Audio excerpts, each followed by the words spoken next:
And we are live. Hey guys, episode 13, Kobold Kingmaker. Much further than anything I've done before, at least for streaming value. But yeah, we are now on Molten hosting instead of the Forge, which, well, will be much better in terms of network. Other than that, as for my own announcements, I do have my Patreon if you want to go check it out, as all the maps you'll see during this entire campaign. I made them myself. So, that being said, who wants to do the recap this week for your point?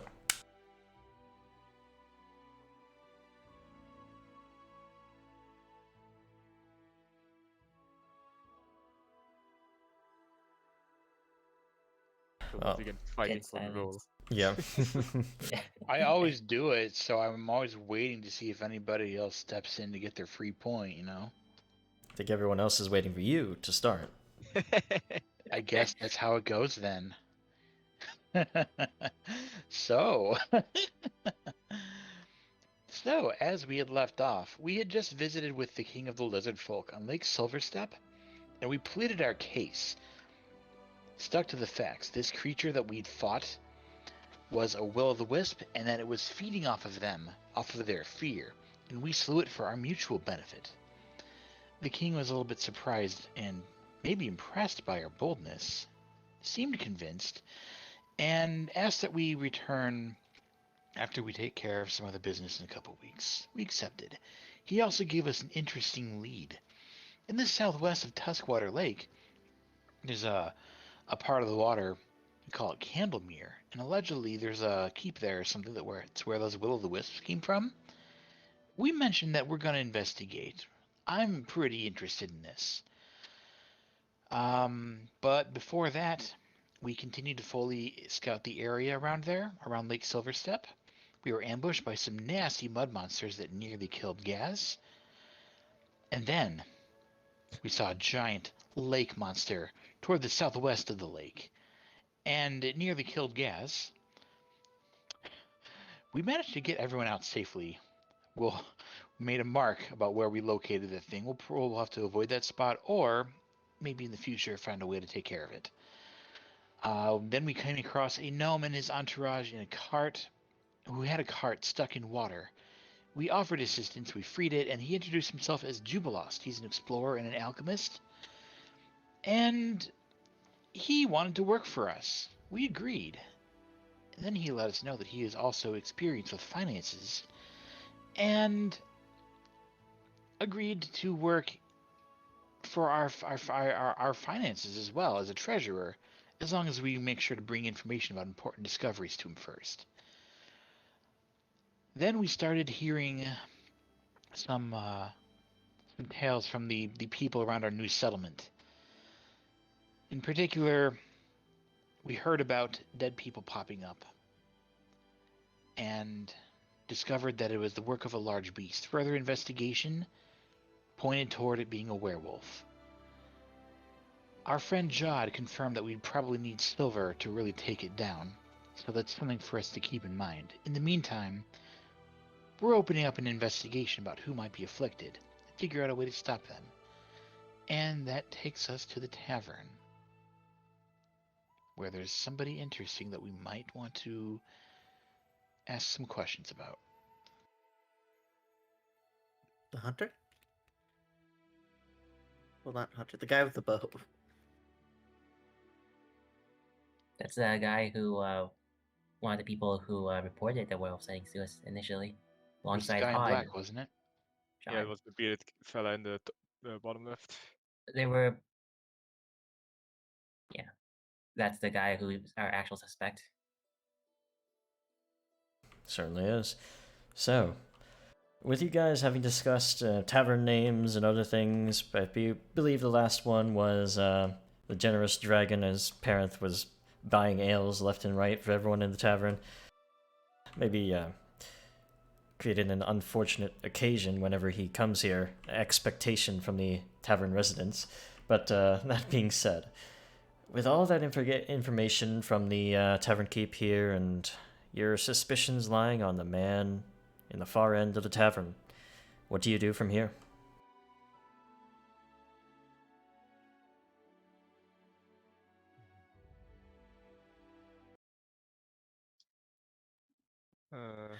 We're Yeah, spending all I- your money.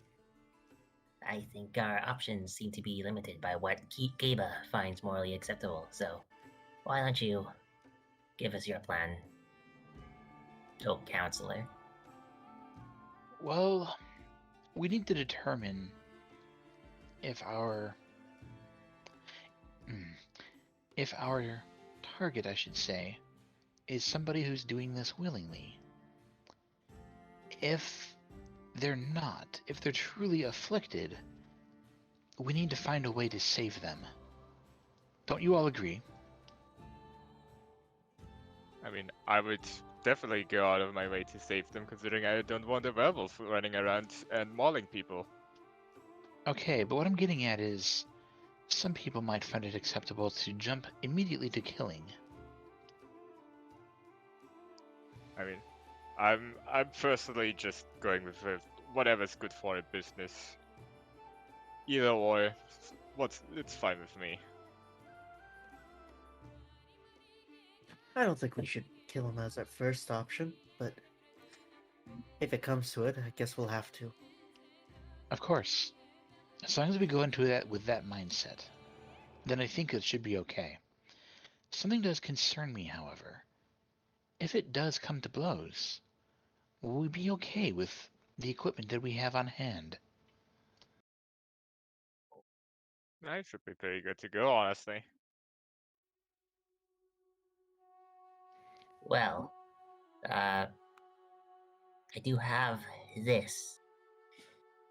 I can make a couple vials for us ahead of time, if need be, but only 2 because I had not made any this morning. Sort of slides a little sample of this silvery looking liquid and a little bottle across the table to each of you.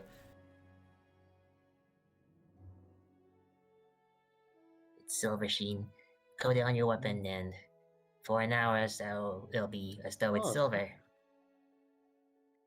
Well, that's certainly interesting.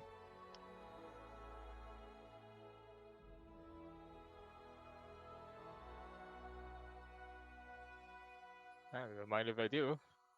I wanted to experiment a bit with metals on my machinery, so this is gonna come in handy. Remember, only 2. So, who wants dibs? Dibs. I think dibs were already taken as Oh 2 shoot! spell like it. effects are I already up. didn't realize there were only 2, so I'm like, oh yeah, here you guys, here you go. Alright. And I got it. It's acceptable. Yarro's quick alchemies up 2 of them and slathers them onto Gaz's machinery and onto Kepa's glaive. Hopefully in a way that is not too obvious what he's doing to everyone in the tavern. If somebody wants to make a distraction, you don't have to roll a stealth check, but if nobody does, you will. I mean, Parenth is still probably handing out drinks, so Sure.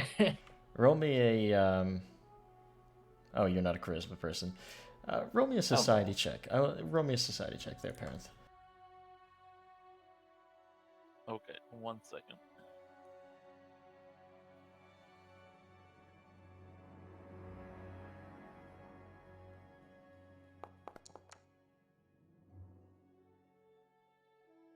Are you going to run me dry? But another round for everyone. Some more people come along, gathering the drinks. It will cost you another, I'll say another gold piece.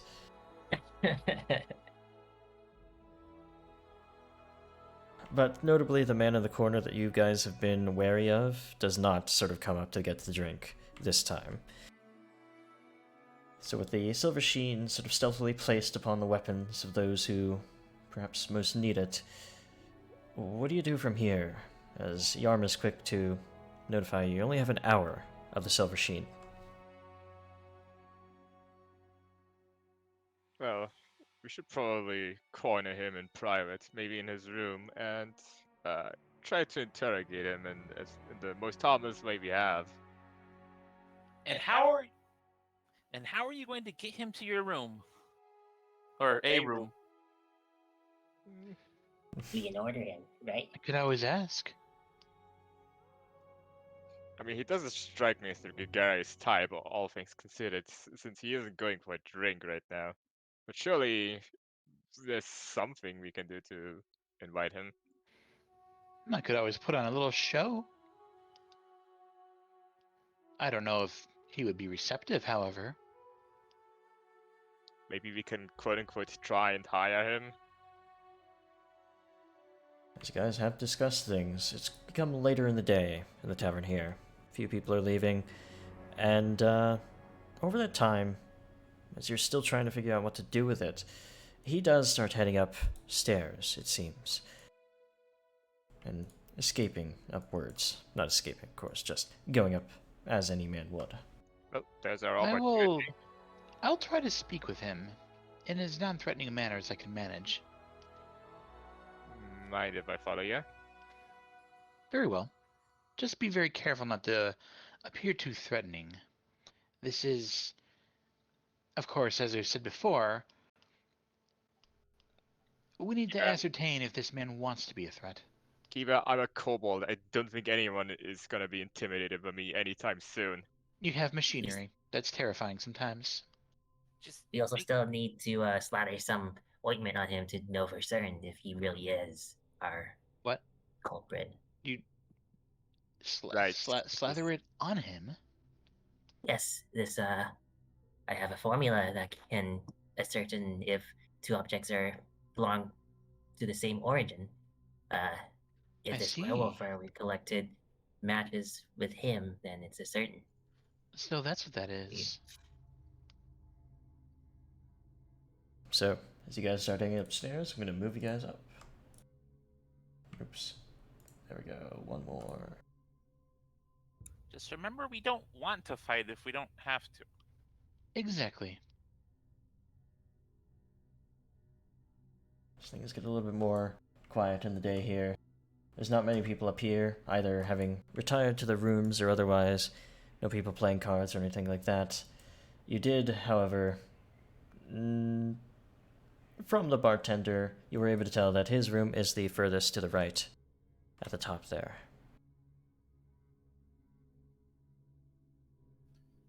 Shall we give this guy a nice, friendly visit? That sounds good to me. Okay. Guys, step up to the door. What do you do? First, I will knock. There's a kunk as, well, maybe not that fast, maybe not so excited, but just a gentle knock from you. There's silence for a moment, maybe the sound of glass somewhere hitting something. But before long, you hear a voice. What do you want?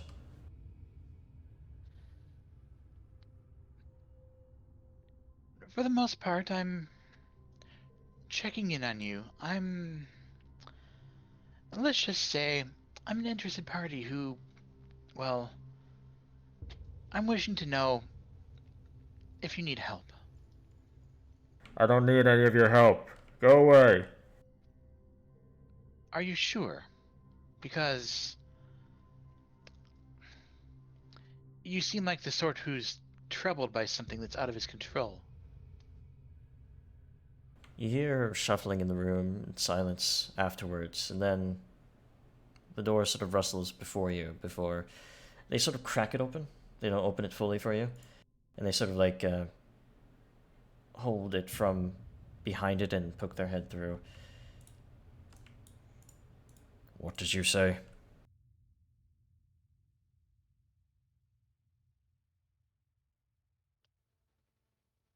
You're troubled by something that's out of your control.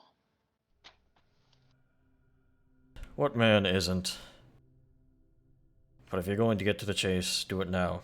I don't have time for dilly-dalliers or salesmen.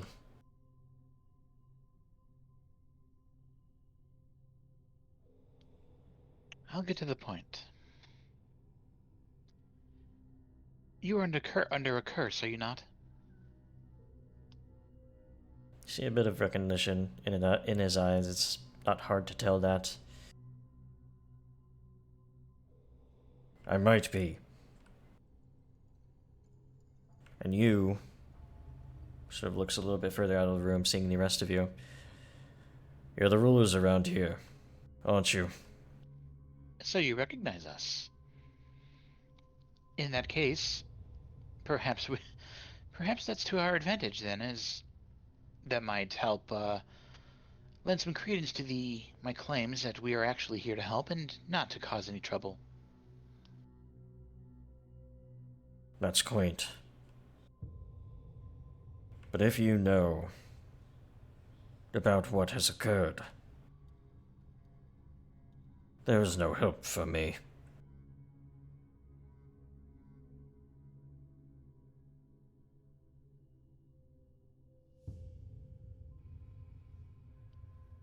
I'm not entirely convinced of that. I don't know necessarily if there's something immediately nearby that could be of assistance, but we do have a lead. Someone who might be able to help. Will you have me stand trial? Or not? Not. If you are indeed the cursed individual we are looking for, our intent is to find a way to help you and to save you, not to make you stand trial. I don't have anything to hide. But you can't bring back those that fell to these claws. I We can't. can prevent anyone else from falling victim, He looks sort of out of the room to the rest of you. including you. And do all your compatriots agree that I won't stand trial, that I'll just be let free once you get this curse free from me? Yeah, basically. I It mean, was the curse that slew them, not you. yeah. Basically, Well, once the curse is gone, the business is done. there's been no kobold casualties. I just don't want anybody else to get hurt in the town. Sort of gives a perplexed look out the door at each of you. If you will not incarcerate me, if you will let me be free, I will stay. I will allow you time to figure this out. I can hold it back for another full moon, but no longer. In case we have to bring you somewhere, would you be willing to accompany us? It would depend on where it is you're taking me. Let's say we have a friend who is an expert on curses and the like. I know of nobody who could help with this.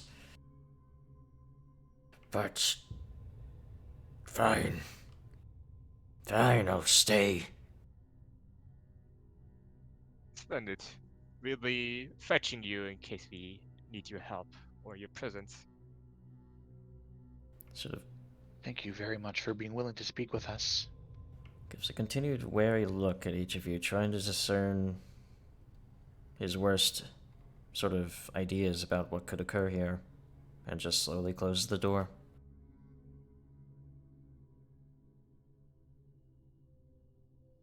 Well, that went okay. I am so relieved. Now we have to make good on our word.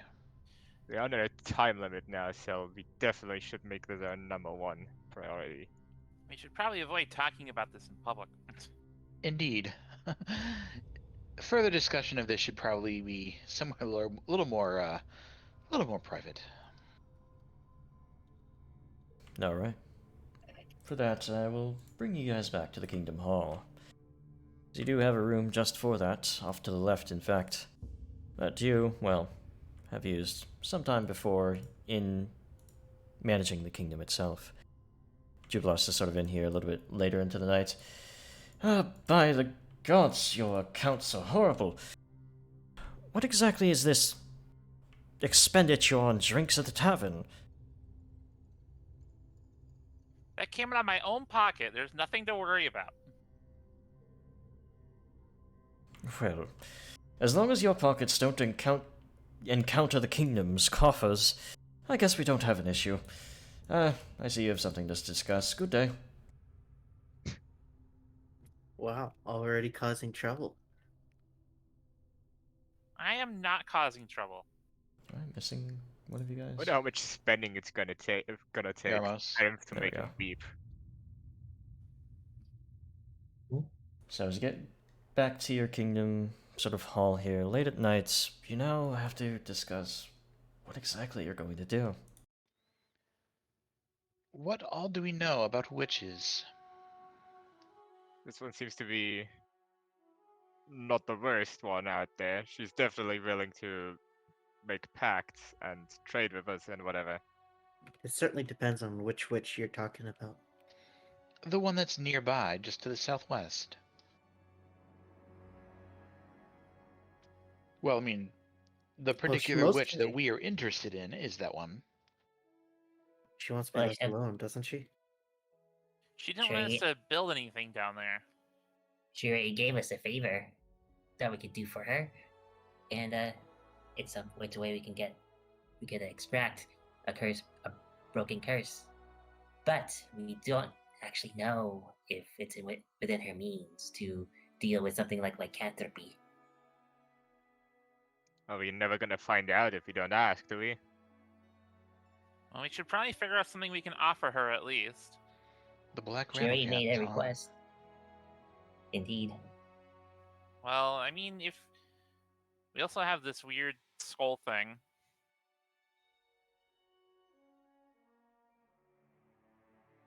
She might ask us something specific when we're there. Such I as have a- black rattlecaps. I have a feeling she might ask us for some other favors in the future.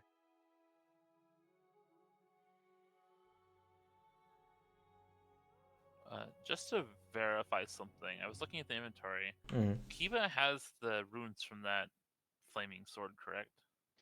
Yes, it's been attached to my glaive. Okay, because it's still in the party inventory. Yes. Infinite duplication trick. No flame. Thank you for asking then.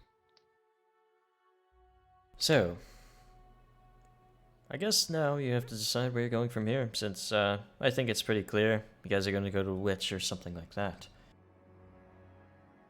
But Most likely. for the night here, you all take your rest back in the other rooms, which I have not completed on this map, but for the sake of it, that is that. And a new day arises for the party. So the witch If I was used- here, right? Very She close to was, us. yeah. The sort of marshy lands around Tuskwater Lake here. And we need to quickly identify, I believe, where these black rattlecaps would be found. I think she gave us like a general location, but I already forgot where it was. It was to the south. She in fact told you guys it was right here, in this. In that case, I believe our course is clear. Let's do that immediately before we even visit her. And then we can impress her by bringing them before asking anything of her. That's a good idea. Show that we aren't joking and that, well, that we actually mean well. Otherwise, she has no reason to listen to us. Pretty much. So, as you guys probably spend the day taking a boat from Scalport here and down towards that, it's going to be a pretty quick trek for you guys. Wonderful. It's a neat effect on this little island here. Mm-hmm. Yeah, it's a little creepy. I love it. Ooh, spoopy. Got more spoopy just now. It's spoopied. As, yeah, you guys do see, sort of at the edges of the Tuskwater and seeing out into the Candlemere lake there is some sort of shrouded island with a tower atop of it. And even every so often you will see some strange lights maybe at the edges of your vision through the fog that surrounds it. Something bad is over there. But for now, I assume you guys are heading for the Black Rattlecaps first. That's a good idea. Definitely. It's about Seems the lizard folk king spoke true of the island. and it's At least about from my untrained eyes. most of the day before you arrive at what was described to you as a mud bowl filled with geothermal vents, sort of this swampy-ish area next to both lakes here, straddling between them even. Okay. Can I do a little prep before we actually enter this? Sure. Having seen what it is? Mm-hmm. And the weather is not raining this time? This time not raining, sunny. Doesn't this remind you guys a little bit of that other mud pit that we were dealing with? What are the odds there's two mud pits filled with angry elementals? If there are mud creatures, remember fire. However, as you guys peer into this place, not going in just yet, of course, but looking into it, it certainly seems quite different. It's sort of this place straddled between two hills here. And you see these large mounds of fungus and mushrooms thriving on its banks. And in noxious air, several of the fungi grow to heights of 10 feet or more. You can smell it from here, and if you delve deeper, it probably would cause you to get sick, perhaps.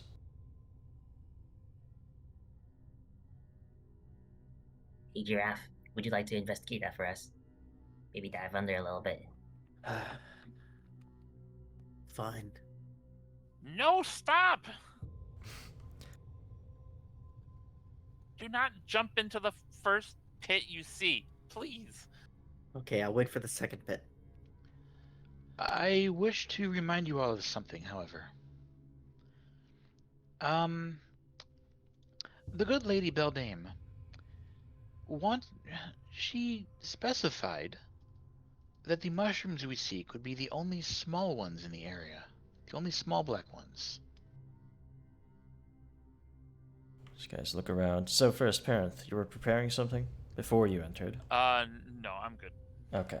So, as you guys would then enter and try to figure out where those mushrooms are, I need everyone to make a fortitude save to avoid the sickening stench of these spores and fungus all around you.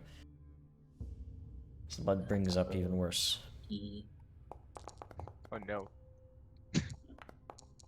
Oh, that's pretty good. I'm gonna use a hero point already. Okay. Same thing. Thanks. As, unfortunately, the weaker stomached of you do become sickened as you enter this place. Yarmos, basically all the scaled creatures. And yeah, it was guys as well. The other two, a little bit more burly, a little bit more frontline, are able to push through it and not be bothered that much. But it's not something you can get rid of simply by retching. It'll stick to you as long as you're here. From here, though, how do you go about determining where those black rattlecaps are? Well, I assume just some investigating, looking around should be helpful. We'll have to split up a little bit, but not too much. You never know what kind of mud creatures might come bursting out of the ground and slaughter us where we stand. Not that it's ever happened before. As you guys I mean, I've never been slaughtered before. gingerly step into this place, this too is quite difficult to navigate. It'll be difficult terrain everywhere. Though here there are more succinct sort of pools of this geothermal activity where mud is bubbling and churning in these waters. Probably don't want to get caught in those, but avoiding them on their banks. You guys step forward a bit. Those of you searching, do roll me your perception checks.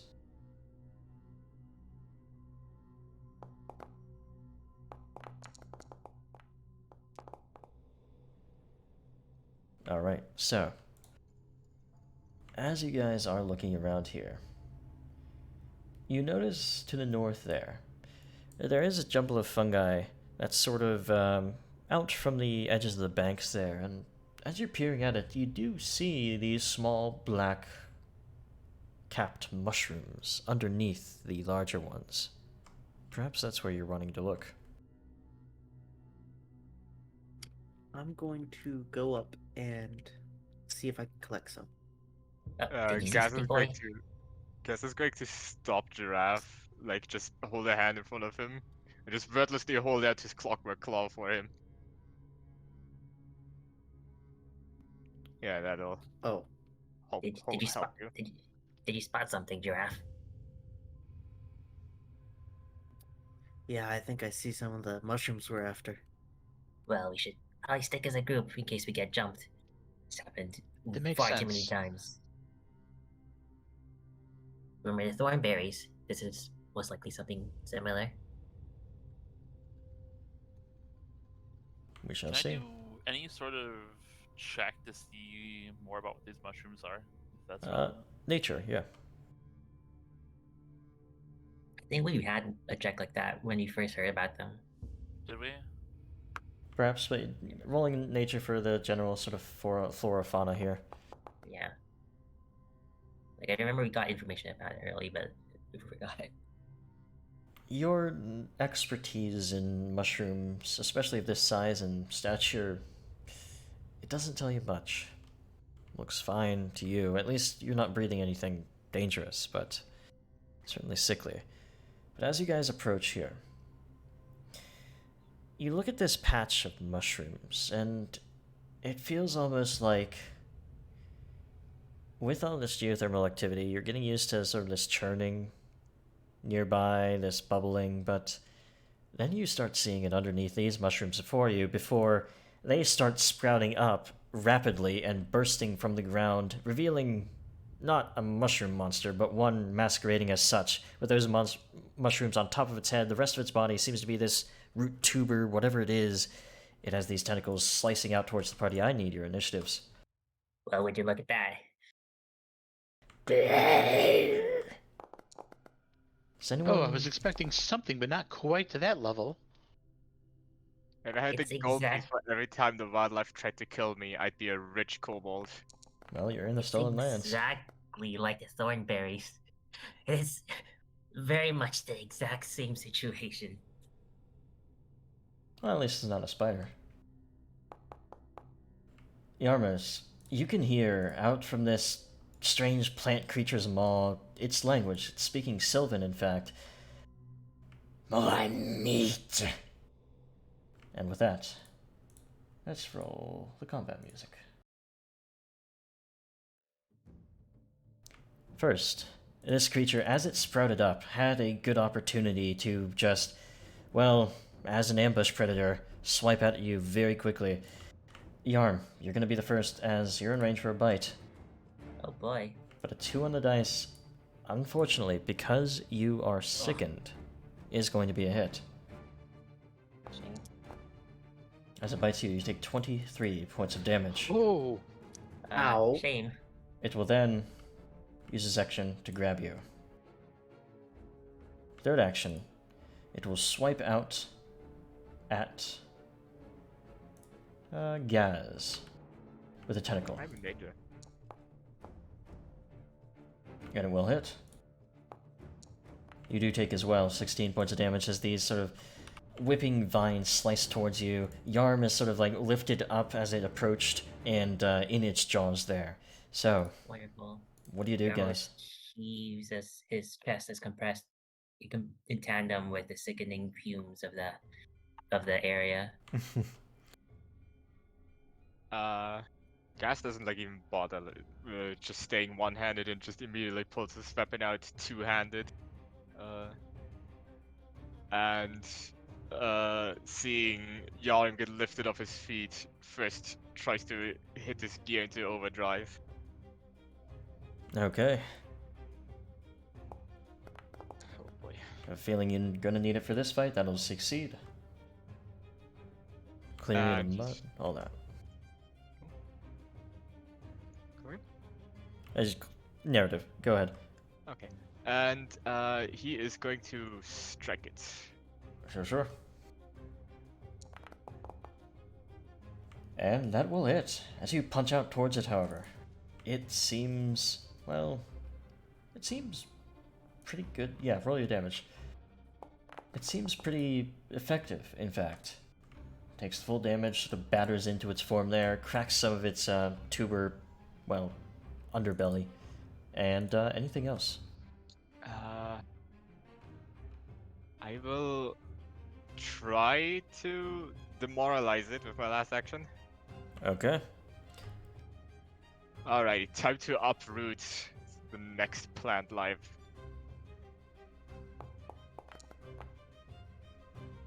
Well, you're not sure if it understood you. It does take a -4 if you don't have an intimidating glare, but that's still a failure, of course, either way. It just keeps whipping and gnawing at Yarmos. We go to you, Parenth. What do you do?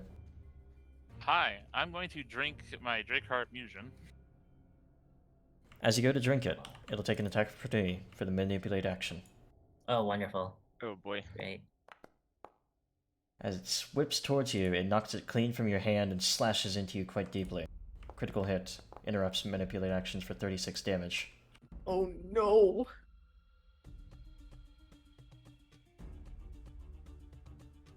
As the Drakeheart crashes to the earth as you tried to drink it, you took a nasty hit for that. Oh, well, forgot about it there, didn't forget about it for Parenth. So, Thanks, guys. Well, Okay, well, taking it out is the manipulate, so you have 2 actions remaining. yeah. But did it get actually disarmed, or was that just it's wasted, or what? It is, I'll say it's in your hands, technically, yeah, because it doesn't disarm on that. It's narrative, of course. Of course. What's the chances this thing has multiple opportunity attacks? I am going to stride away from it. Okay. Doesn't take it. One more. Yeah, it's still in your hand, so you could drink it. Just, the strange thing is it interrupts the action, so it isn't in your hand, it's sort of in your belt still as you went to go down towards it, because it interrupted the manipulate to pull it out, right? Okay. So, Well, I don't have the action economy to pull Right. it again. Well, no, I didn't. I had it in my hand originally. oh, That's okay. fine. Well, drinking then would be okay, yeah. Either way, what else do you do? Just that, and that's all 3 of my actions. Uh, I just moved as well. so you went and drunk it. Okay. So, Yarn, as you are being thrown around in its jaws there, you see it's almost like it's going to threaten to swallow you whole. What do you do? Oh, that's not good. Hey, Gaz, next time try speaking in Sylvan if you want to insult it. Yarmos has a bad feeling about this, and he's gonna try to use acrobatics to escape. Okay. Is that a hidden check? No. Only hidden checks are gotcha. deception, thievery, not really thievery, just stealth and deception and stuff that you don't know the immediate results of. You know the immediate result because 26 is against this athletics DC. That is still a failure. It has a little bit higher than that. Okay. So, goodbye, guys. Well, it can't swallow you if you can't if it's dead. You guys got to do something about it. Of course. Well, in that case, Yarmos is going to have his familiar valet him a Fury Cocktail and a second Drakeheart Mutagen. Mhm. And then he's just going to try to throw the Fury Cocktail basically at Giraffe. You know, basically Yeah, into his it mouth. will require a DC 5 flat check. Of course. You're adjacent, you're able to sort of reach over and try to have him drink that down. It will succeed, so he can take the Fury Cocktail's effect. There you go. And double as usual. Yep, and double is Perfect, just the thank you. resistance increase. Alright, Alright. keep it. If this thing swallows me, make sure to cut it open, alright? Counting on you. gotcha. Yeah, go ahead. Okay. Starting out, trying to open up with my stance.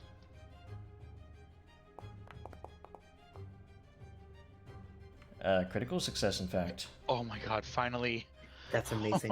So every glaive high sort of reflects on the air, even though it's noxious around you. Spurring your allies on. Look at It- that bubble. It's beautiful.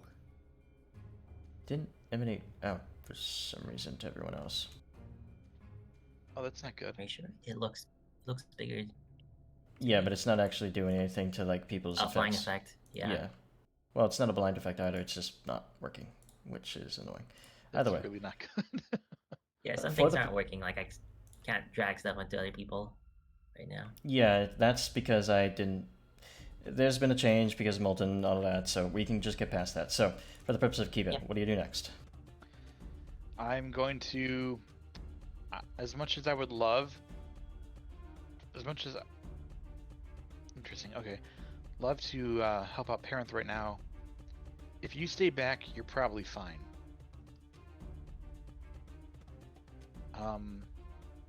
Wait, was this difficult terrain? Yes, it is. Yes. That's not good.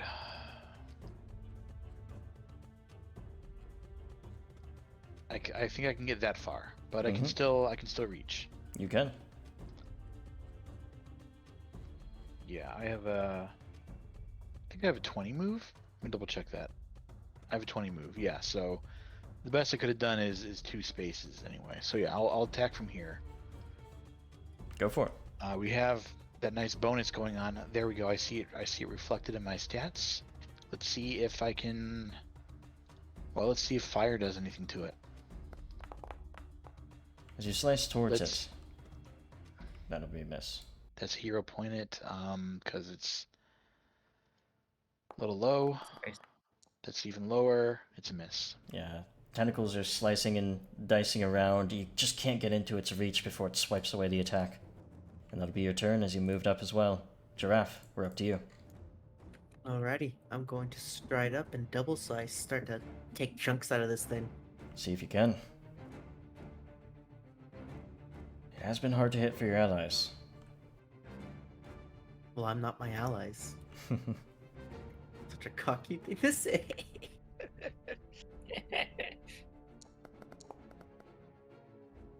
Does hit. And The Mombole is an axe, so does it deal extra damage to plant type creatures? It does less. As you try to strike into the rough tuber of its bottom there, it doesn't do a lot there. It seemed like Gaz's bludgeoning did It's more. A tree. It's a freaking tree. I should be able to cut down a tree with an axe. Some do and have it- excellent ability. This is not a tree. It is a fungal type creature. And generally, yeah, they have resistances like this. does it get affected by poison? Certainly may. Well, it's in chat. A natural one there. Oh, in chat. Okay, yeah, sorry. Yeah. They do succeed, however. Being a large creature, it's not going to be 17. easy for it. Only 17. That sucks. But the second strike hitting and, well, not doing much there. Yeah, that's going to be your turn as we get back to it. Already. Unfortunately, Yarm, I need it to make a athletics check against your reflex DC to see if it can swallow you whole as it threatens Oh, to good, choke you okay. down. I think that will. Not that good.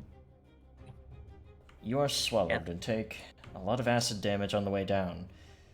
23 total. Oh no. Bye. Swallowed down. What the heck? You are unfortunately unconscious. Going down there. Also slowed You one. still have your hero point, right? Yep, I do. I kept it around. So, as they are in the belly of the beast, they go to their second action, which will be to bite down at Giraffe. 3 on the dice will still hit Giraffe. Oh my Oh. god. I should have parried. Got a redemption. Okay, Or reduction goes enfeeble. out. Enfeebled may reduce its likelihood of hurting you guys quite a bit here. That's going to reduce it by 6, right? Yes. So 23 for 6, 17. And you're able to take the blow. However, you do also find yourself in its jaws with its grab action, third action. So, Oh, it Gaz, doesn't even need a check on. with the grab action, yeah. Gaz. Oh boy. Out of curiosity, do people inside of like other creatures get hit by AoEs? They do not. I have an idea, and it can backfire horribly. But I have an idea. Let me think. Let me read. Actually, give me a second. I should have probably planned that earlier. Sorry.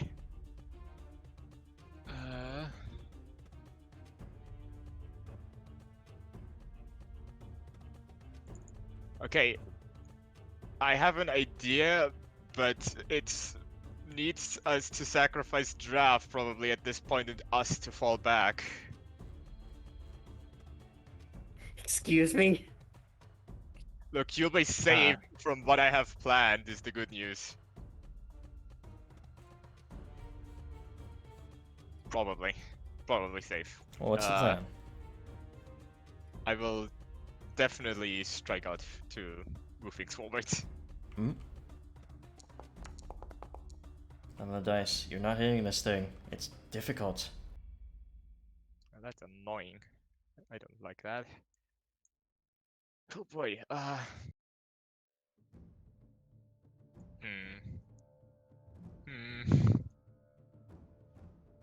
Gaz is going to, in fact, place down his mine right here, and he's not going to make an effort of hiding it. That's Ballsy. Alright. If it's gonna have to approach us, it'll have to step on it. That's the gamble I'm going for. That's my final two actions.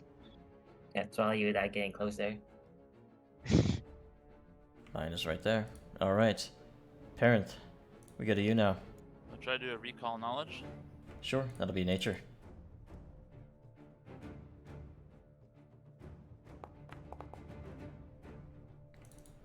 You're not sure what this is. This is beyond you.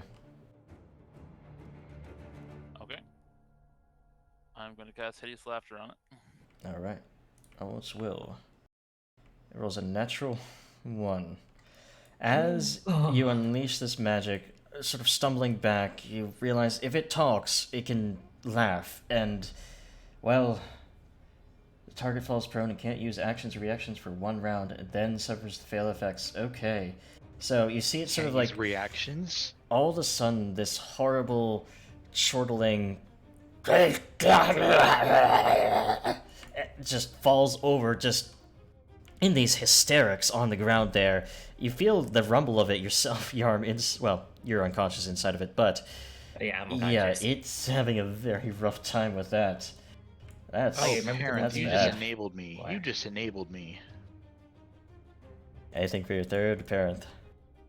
The recall knowledge is my third, so Oh, I'm right, hold right. on. Okay, hey. I remember to move me to be hot for the thing in Oh, initiative. yes. So you would have still had to make your check back there. Anyway. Yeah. Oops, actually, I'm gonna move you back down before we mess up the turn order here too much. There we go. And then we go back up. So, do roll me the death, or the recovery check, rather. Recovery check. Didn't it swallow me this turn? Which was what knocked me out. Yes. So, yeah, it would have come around. Okay, so, You Yeah. wouldn't have had your turn Yeah. yet. okay, yeah, Yeah. Kiba, we go to you. I'm so used to it doing it automatically, so it didn't that time. Kiba. I step in. I turn my glaive into a maul. I do not provoke an attack of opportunity. No, you Much for don't. falling back. Change of plans.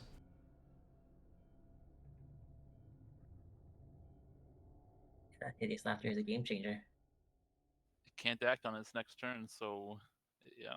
Uh, Fair enough. if it can't, if it's not acting, does that mean its stomach acids are also not acting. They still are, unfortunately. Okay, weapons changed over. Going for my strike. Okay.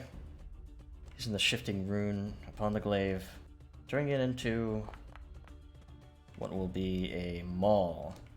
Bludgeoning, pounding weapon as you see Gaz's strikes hit. Yours hit as well. Roll the damage, Kiba. And as you pound into it here, the 2d12s on those good weapons, yeah. 13 damage, plus it takes extra because it is weak to the fire portion of it. Those are bad rolls. I'm sad. However, it was a hit. Still a hit and still a weakness triggered. So, we go to Giraffe now. What do you do? Alrighty, I'm going to, as a free action, drop my Mombele. Okay. Now, is that what I've... Yes, that is what I've equipped. I thought I mixed them up. Then, as one action, I'm going to equip my Steel Shield. Mm-hmm. And then I'm going to double slice with the shield and... Well, with the shield because it deals bludgeoning damage. Yep. And the Mangosh. Make sure to draw the shield in your actions there. So you make those strikes. I do not see the draw action. It's in the encounter tab where you see your strikes. Shield bash is at the bottom of it. Ah, Yeah. okay, cool. Oh, and that equips it and everything. That it does.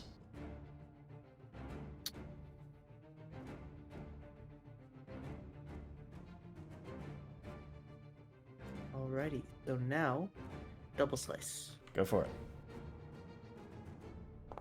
Shield in hand, perhaps following suit on the bludgeoning, you're not able to hit with the main gosh as you try to stab down. Should have been an easy strike, but not so. However, with the bludgeoning shield bash, you definitely do, with the fury sort of rushing through you as well. Roll the damage. Bashing down for 8. Max It'll take the whole damage! 8. Woo! As it's conked with that, we go to the I need to top upgrade this shield, man. with Yarm. Yarm. You don't take the acid yet, you take it on the creature's turn, because that is when it swallowed you. So, on your turn, do make a recovery check. Yes, that I've yet to make a recovery check this entire campaign. Where's the button for it? Top left of your character sheet, under HP. Gotcha. Under current HP? Under temp Oh, yeah, HP, it's- there's a dice. Yeah, it's grayed out. It shouldn't be. You have a dying value of at least 1. Oh, there we go. Just need to be reset, so go for it. It's gonna be a failure. Your dying value increases to 2. You can always dump your hero points to automatically stabilize. However, you Probably are want going to to take save it more because, damage. Yeah. Yeah. So, with the Can't use, take critical being suggested damage, right? yeah, no, you're just going to take 1 damage or 1 dying condition going forward because of the acid. So, for the purpose of it, we go to the creature's turn as it does nothing but just roll around, pounding into the earth, just sort of lashing out, but not doing anything. You guys, it's quite easy to avoid it as it's just struck by these hysterics that Parenth just notably just sent right into it. Gaz, we get to you as it's barely doing anything here. Do I stand in my safe space or do I help the team? You're not safe there. Doesn't it have reach? It does, but I could give flanking and be even more horribly out of position. It is already prone though, so. It will be reactions. It's stuck not having reactions permanently for this fight as long as it's sustained for the hideous laughter. Well then, I shall use my explosive leap. This is Alrighty. and yoink. Shifting your sort of mechanics downwards and then using them to thrust you across, it gets you to the other side. As he like comes down, he like brings both arms down on top of it. Okay. Flex. It will still miss because you are sickened. I will hero point that because Okay. I really want that hit. See if you can. pulling it together, trying for it, still exactly the same. Wow. Gonna be a miss as you have this pang in your stomach. It just distracts you for just the moment that you saw your opportunity. Not able to strike. Let me make my unstable check real quick. Yep. Hey, natural 20. That means you can do any unstable action again. And oh boy, final action. I will go for a third strike. Well, a second strike rather. Won't hit. Pushing yourself to your limits. Parenth, we go to you now. First action is to sustain the hideous laughter. Okay. I'm gonna see if I can stack some more stuff on this guy. Fuddle as well. Alright. Seem to have a pretty weak will. Though, even on an 8, it does succeed just because of how powerful a creature is. But it'll be stupefied and clumsy for 1 round, further reducing its AC. Alright, that's everything I can do. Alrighty. Holding on to the magics, keeping it sort of locked in this laughter. It does sort of cover a little bit, so it will have reactions. No, it doesn't. It will have actions soon enough here. But, Keepa, what do you do? Gonna hop over to the other side of Giraffe Alrighty. and go for the strike here from this spot. Mm-hmm. That should help my accuracy a little bit better, even more. It's already prone, so it's already flat-footed. But, yeah, will work once he stands Eventually, up once or it will something. be Yeah, prone. exactly. So, this does hit because you are not sickened. And it's a little bit reduced in AC because of the clumsy as well. So, roll the damage. Exactly hits. That was freaking close. And this time, pounding down with them all. Yeah, using those d12s to great effect. It takes even more than that. 28 total because of the weakness to fire as it licks across its form, burns it as it tries to resist this laughter. Nice. I'm gonna see if I can get a sneak in an extra crit. Okay. Could even just regular hit as well if you roll high enough, but not with an 11. I'm gonna save my hero point and not spend it on a multi-attack hit. Still sort of lashing out, it is able to sort of push you back from your second strike, but Giraffe, we go to you. At this point, you would have been not grabbed because it couldn't redo the grab on you. Nice. I love it. This again with Shield Bass and main gosh. Mm-hmm.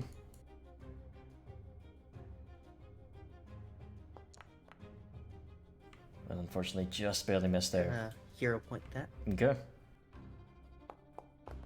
Bashing out with the shield first, 32 will be a critical strike, in fact. Roll your crit damage. 14 total as you just slam your shield into the side of it, raking in. It's Not looking bad pretty for bad. a shield. I should really upgrade this shield. Get a decent shield weapon so I have all weapon type. Mm-hmm. And a strike with the main gosh around the side there, 15 on the dice, will make it a hit as well. Close to a Wonderful. crit, but as you try to stab in, it does less damage, but yeah, it will trigger this leaden leg. If it rolls, it's still a success, unfortunately, because On a 3? it would have to roll a natural 1 to actually fail this. Just because of being a big monster, boss, and fortitude being its very big primary effect. Won't always be the case that all these monsters have high fortitudes, but for the purpose of it, as we go around the arm's turn, roll me a little recovery check. Hooray. Regardless of whether or not I fail or succeed, I'm going to have to hero point this. Yep, I'm going to hero point this to stabilize myself. You don't have to do it now. You can do it upon receiving another dying value. So essentially, hero points on dying checks are different. They don't allow you to reroll, they just allow you to automatically stabilize. And it triggers on... This is my 4th dying value increase. No, it's your 3rd. Isn't it my... I got acided on its turn, last turn.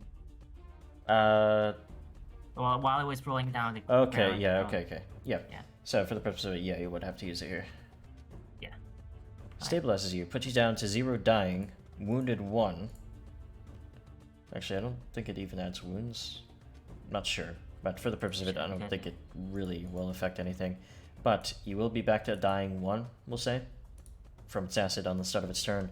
As it finally gets its turn, it'll try to stand. It'll try to stand. Psst, that's opportunity attacks. Psst. Oh.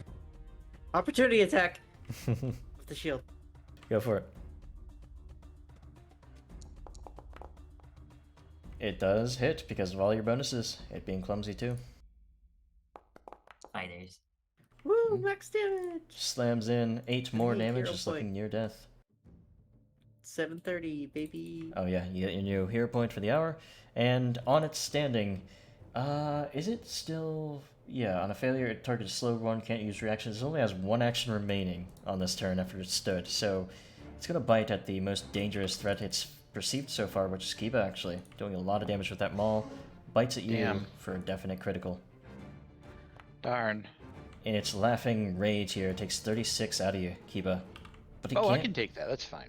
but it cannot grab you, because it doesn't have the actions to do so. With the slowing effects of that hideous laughter, it lets you go, essentially, as it continues to cackle. That'll be its turn, Gaz, we get to you. I was hoping to make it stupefied even worse, but, you know, I was at full health. This is really not a bad thing. Mm-hmm. Feebled would have gone away. Gaz is gonna continue to lay into this thing and hopefully land a hit again. Okay. Hey, 17 does definitely hit. Roll damage. Bashing into it for 9 there. It's a 9 that will be full damage. It's very, very close at this point. Wait, I'm in the perfect position for this. I'll explode. Sure. Oh! I'll roll to And reflex. that was all you're gonna do. Wow. You keep on forgetting about your big thing. As it is No. lashing around, it does sort of like throw you back as you're activating it, and it gets itself away from the blast it sees coming. It critically succeeds. Which basically means it does nothing, I believe. It does nothing. Do roll an unstable check though. Crying. I want a hero point that, honestly. I'm gonna gamble. Okay. Gambling on a 17 or higher. It was almost Oh, there. okay. Went to the natural 1, but we do take the higher, so it's just a regular failure. That being said, That's okay. we go to Parent now. I'm gonna sustain the slow, and I'm gonna cast Grease under it. Okay. The clumsy and stupefied went away because it was full round before it occurred, but yeah, it's rolling really high on these checks now. It's resisting them as much as it possibly can. That's all for me. It's a critical success. So, That's all, folks. as you sustain the hideous laughter that has helped your allies so far, let's see Good, if they can good. take him down. Kiba. Let's see if I can finish the job. I pretty much don't have anything I need to do other than go on the assault. Mm-hmm. How much Hero damage? point. Only went to the 2. Hero point. 18. Oh! 29 does hit, not crit though. Should I No, I already... Damage. Okay. Hey, 18 Oh! plus the weakness. As you see it come up there, you're not going to allow it to continue to attack your allies. It chortles and lashes out at each of them. You're able to sort of like rush up one of its sort of like slumped legs or roots there and bash straight into its face, cracking in and destroying the fungus, smashing it to bits, or rather, paste, really. As it falls to the ground, it burns a little bit lightly from the flame rune still. And sliding out from its gullet is Yarn. Not Hey, onto the onto the land trap. Right on the cover of Oh, that yeah, space. And then he dies. Oh, Then he falls Jesus. onto a landmine. So, I'm rushing in for the lay on hands. you rush in, and for the purpose of it, he used his hero points to stabilize. He'll be fine, as you're able to heal him up. But that is that. That could have gotten so much worse. Parenth, what would we do without you? I'm sure you'd be rotting in the stomach of some sort of terrible swamp beast. Gotta I think say, that went well, all things considered. gotta say, Jarm has to really be more careful when he goes ingredient hunting around here. Jarmir. Yarmos gasps as he shakes himself away. Ah! My Siren Ray's light was calling for me.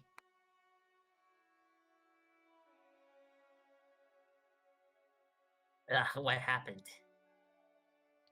Could turn into mushroom food. Good. Parents disabled the beast, and we took it down. Well, that's certainly. Well, I owe you one for that. Well, hopefully these mushrooms are worth it. As you guys do look over at the mushrooms, it seemed to have sort of made its home around. It seemed to have been there so long that those mushrooms grew above it, just waiting for anybody to come along. But each round, you took about 3 rounds there. Each round, I get to roll some. Okay, then -3. Why am I scared? There were a good. What was that? How many are there? There were good 18 there. You do lose 5 of them from the just pounding of the creature, rolling around in the dirt, hideous laughter affecting it. But you can still bring back a total of 13 to the witch. You know, that's not half bad. It's pretty good. I think my fingers are melted together. Someone else will have to harvest them. Giraffe, get to it. Fine. They're Do I easy need to enough roll to a pick. check to collect these, or No. Okay, I collect them. I'm glad you didn't get dissolved, Dramos. That would have been bad. Yeah, I've Well, heard he's it's quite good. bad for your skin. You guys gain 120 experience points for that encounter. I had a horrifying thought of what if Jarmus got digested and just all of the potions he was carrying activated at once on this thing. Oh no! Is that how it works? It's drugged and angry. But yeah, with that being said, you guys acquire the mushrooms and you quickly head out of this putrid place. With a bit of daylight still remaining.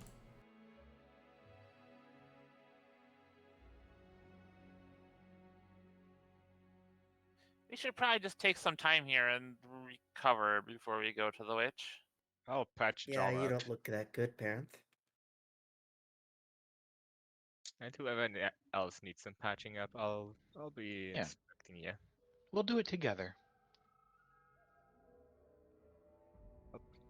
Healing, treat wounds, Bit of, etc. etc. bit of a rest could probably do you Yeah, well. you guys could do a full rest if you want to. Easy enough. After that, yeah, I think that's probably for the best.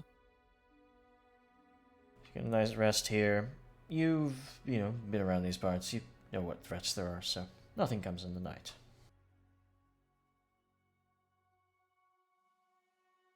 After a dip in the lake, dusting the mud and acid off of yourselves, you're ready to continue. Where to from here? I suppose back to the witch. I agree. Alright, hopping in your boats and heading across the river there. Or rather, the lake. You arrive at the witch's hut. Where did I put it? There it is.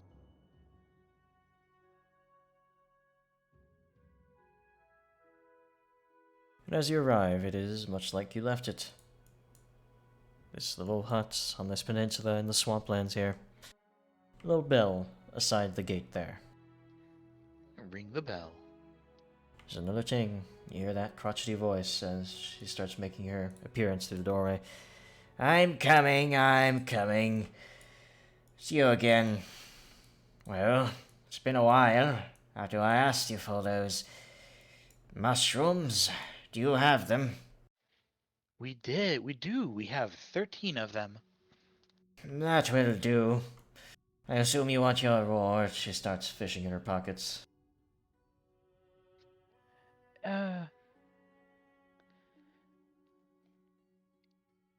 Well, there's a second reason that we wish to see you as well. What would it be? There is a man that we know who is suffering from a curse that is very dangerous to those around him. and we're seeking some kind of a cure. A cure for a curse. Well, you've come to the right place, as there are none that could provide that for many miles all around. What sort of curse are we talking about, though? Lycanthropy.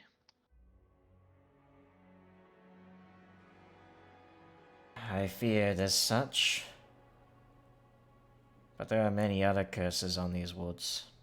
Many curses over the years, centuries.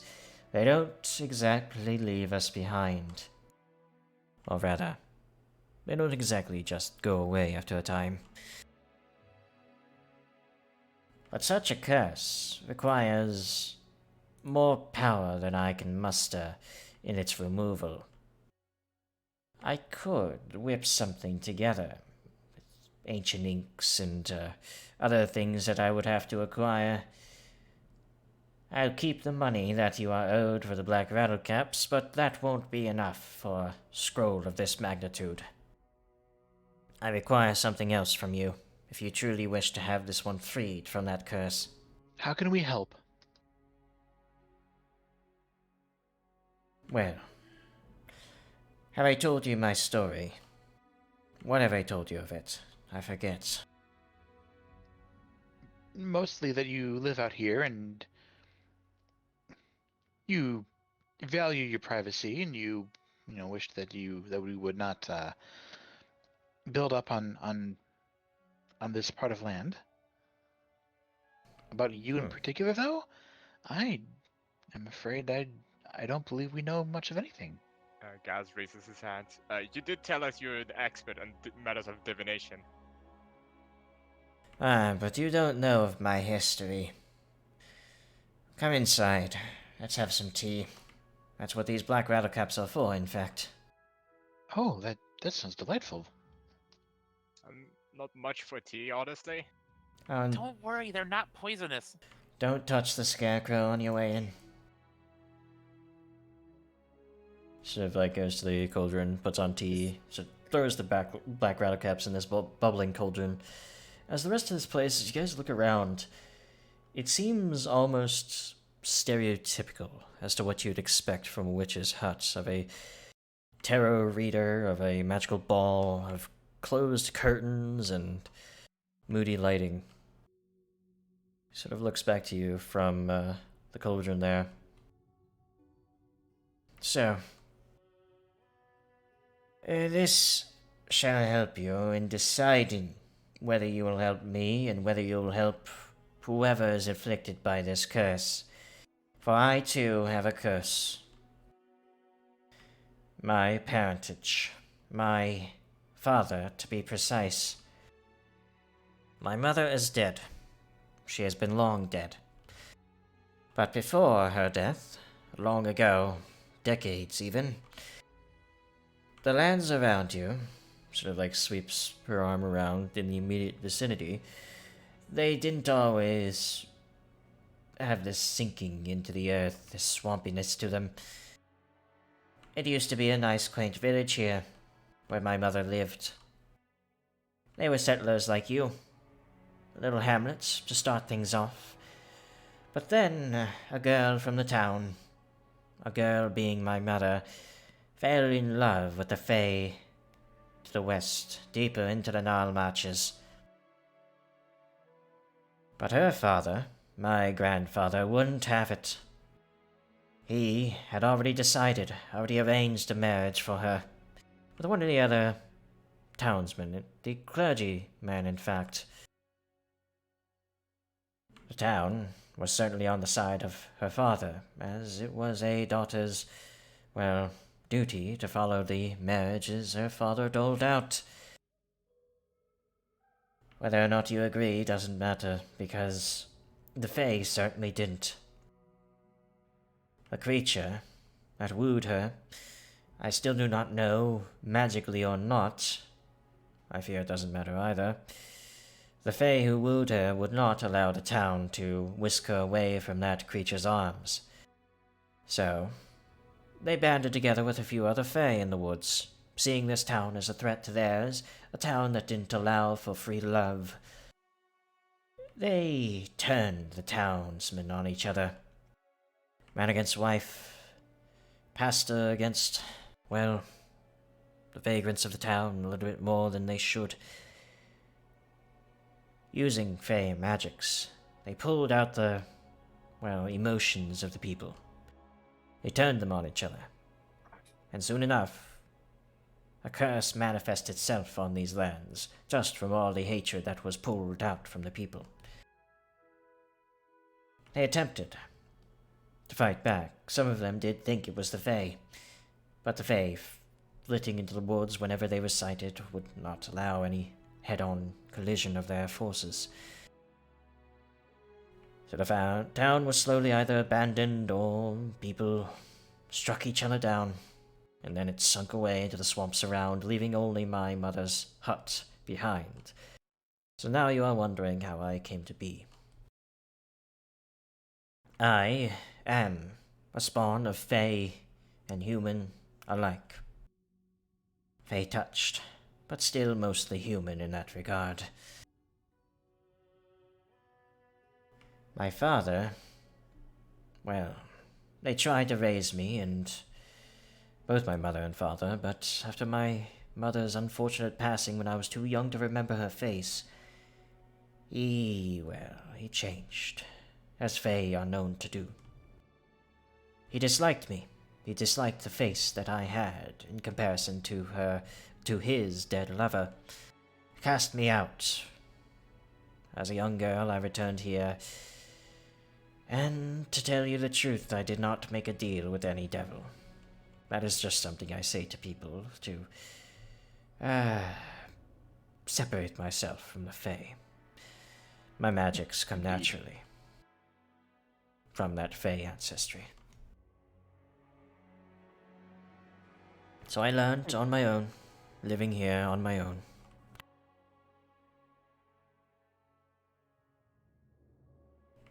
What a tragic backstory. Oh, I don't care really for it anymore. But for you, I give you this as a task and a warning. The Fae of these lands may seem kindly, but some certainly do wish to, well, break deals, to make people run away, to change their minds on a whim. One day you have a deal with the Fae, another may just change their minds, as they are capricious indeed. I want you to kill my father. That was quite a segue. Prove to me that you will protect these lands from Fae like my murderous kin. For they enchanted the people of this town, my people, to fight each other, to kill each other. And they are ultimately to blame for their deaths. I seek justice. Even though I cannot dole it out myself, I do not have the capabilities to. You do. As the owners of these fights, I mean, it is pretty much our duty to deal with that. And I would rather not have our town undergo the same tragedy that yours did. I'm inclined to agree. I've little lost love for the Fae. Now, if they were truly as you say, I'd most likely have done it, even without your request. Very well. If I had not warned you, however, they would have tricked you, I am sure. Be wary of their tricks, of their lies, for they have many. You will find them to the west, deeper into the Nile Marches. She sort of opens up your map and points it out. Your father, does he have some kind of identifier? Or shall we just look for someone who has a resemblance to you? He will not resemble me, he is a satyr. As far as I know, he has taken up a new lover, a dryad, out in a grove to the west. On the banks of a small pond, you'll find it by a red tree. Find them, And deal justice as you please. I don't need proof. I just need to hear it from you. Do you think that getting rid of him will make this land go back to normal? Unfortunately, curses, while they may fall away, their effects don't reverse. Just as someone who has a disease that leaves marks on their bodies even though the disease is gone.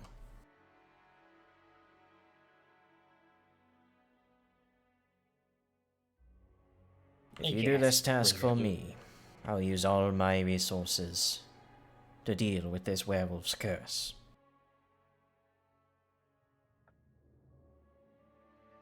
Sounds like a good deal.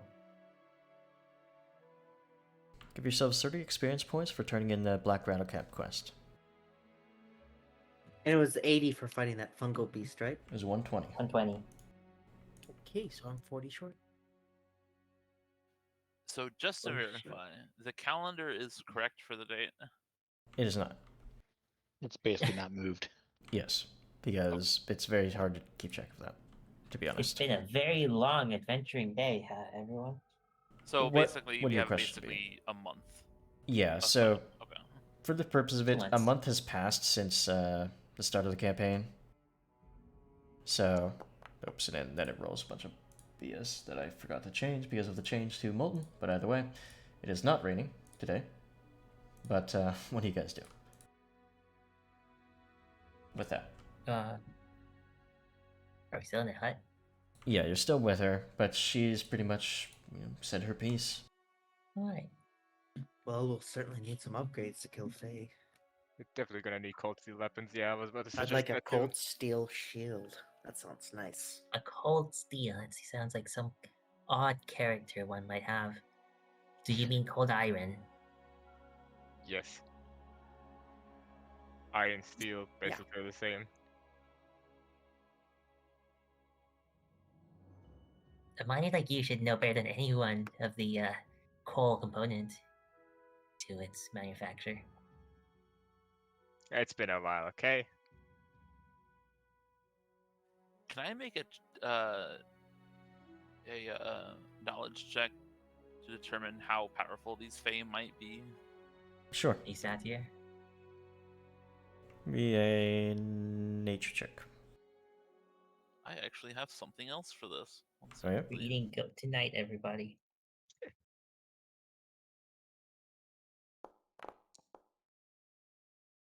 Oh, you have a lore skill specifically with Fae. So, as you think on it, a satyr and a dryad, there's something you guys can deal with.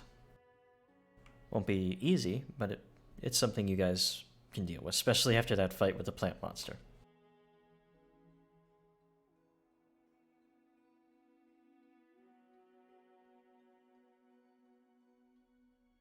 So, is that the plan? I have a hatchet that is cold iron. Unfortunately, we do not yet have the resources to reforge this broken blade into something usable. You've already taken off the most valuable part of it, so. Maybe we can figure something out in town. If we go back to town, maybe we can get you guys something that will help. It does still have, I do believe, the other magical runes on it that was not the fire. +1 in striking. Could we just Wait, make striking? Yeah, the bastard has +1 in striking. The broken bastard sword. Mm-hmm. Or does Wait, it? wait, No, that's- it's only +1 That's actually. striking? Yeah. Good God. Yeah. But it is cold iron. Yeah. Also, if I may suggest, once we're in town, let's Giraffe pick up a tool. That is to say, to add a hammer to his arsenal. Yeah, honestly, I think that'd be smart. Because at this point, not having a blunt weapon like that is hurting me. Maybe I can Yeah. do something about that sword when we get back to town too. Maybe I can try to fix it. You? I'm better with tools than you think. But are you good with a forge? I can't imagine you being good enough with tools to repurpose this blade. I didn't mean that in a.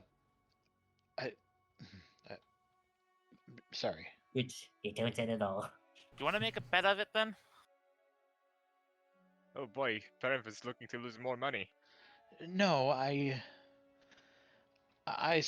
instead would like for you to accept my apology, and I will try to take this more seriously. I do apologize. So, it's easy enough for you guys to make it back to your scale port. Judging by the resources that the town has, why is it raining here too? What the heck? Leaky roof.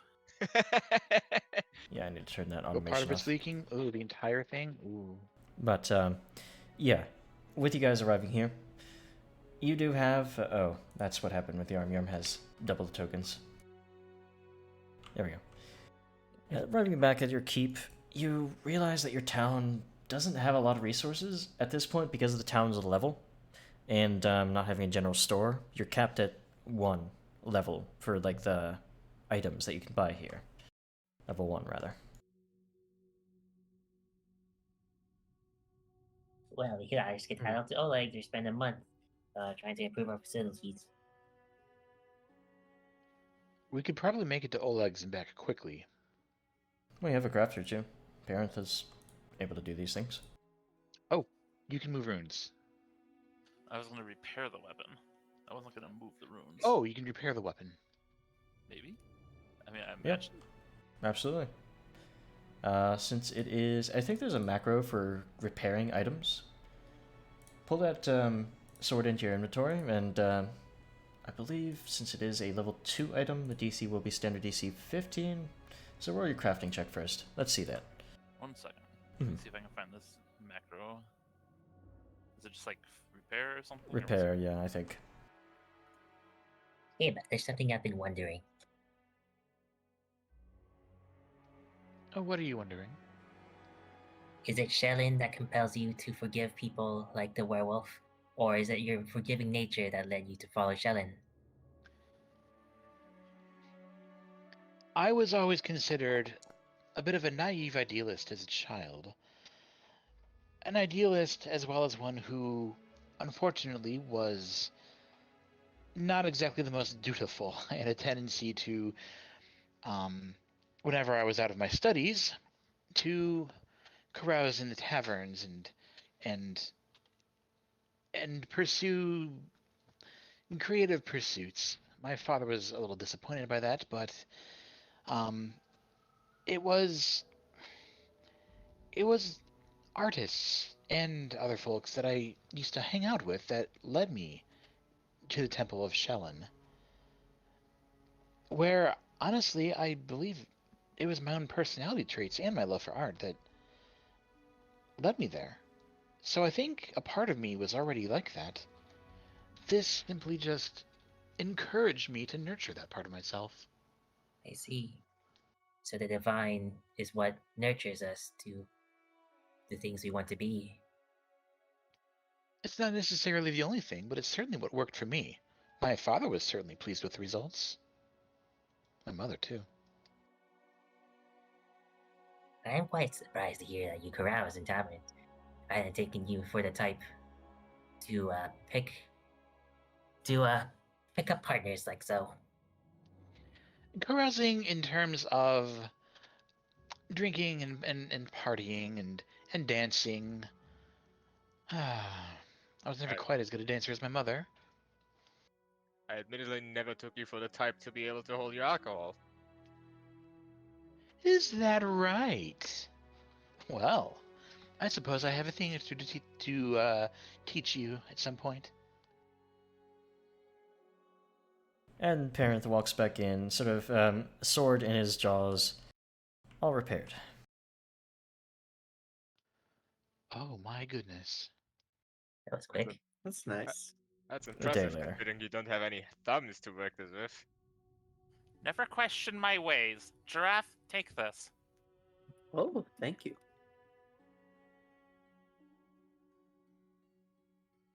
So, Giraffe, you can I don't have the thing for it, the module activated, I think, so you can throw it in the party inventory. He can take it out of the party inventory. Yeah.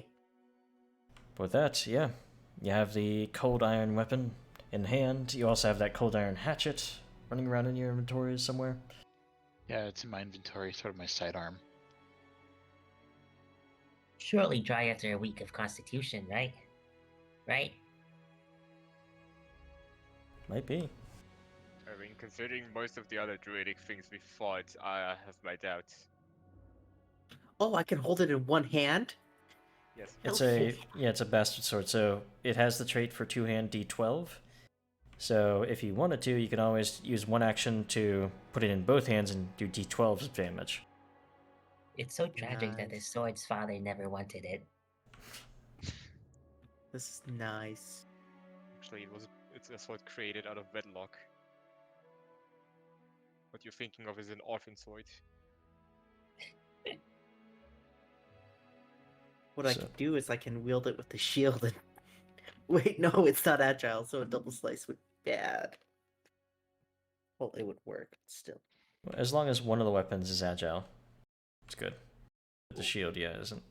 Actually, Speaking what of which, if upgrade my shield? what if we traded?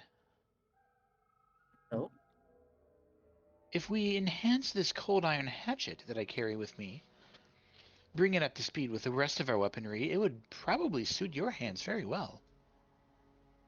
Did we sell all our runes? I don't keep up with your martial things. Well, what I'm saying is, we could transfer runes from weapons that we already have. I would like to try to craft something else. Sure. I want to try to craft these doubling rings that I have the recipe for. Okay, go for it. Let It's me 4 just days, right? check- Yeah, it's 4 Will be days. 4. At which point you do a crafting check. The GM determines the DC to craft the item based on its level, rarity. If you go or into your crafting, circumstances. if you go into your crafting tab, just press the hammer icon. It should do everything for you. Yeah. Alright, if we're gonna spend 4 days doing that, I'm just gonna go ahead and probably brew up some potions myself. Sure. Well, I will finally get to do a thing I've been meaning to do for a while. I'll try to use the downtime to reconfigure my invention. Mm-hmm. Modular modifications. You can roll your crafting check as well. The doubling rings are finished, so all you need to do, parent, is press one of those buttons. I think full cost and craft, since I don't think you're doing any more than 4 days. And it'll take the money. I will- Wow! Well, you spend some time. Well, you spend 1 day. You have 4 though, so you can keep trying there. Yes. Yeah, I will. There we Wow. go. There we go. Okay. We know the DCs, right? Like in character? Well, out of character, you know them, so you can aim for them. Yeah. Gotcha. I mean, I have assurance, so I want to know if I should plop that on or not. Assurance crafting for what are you crafting? Some alchemist's fires.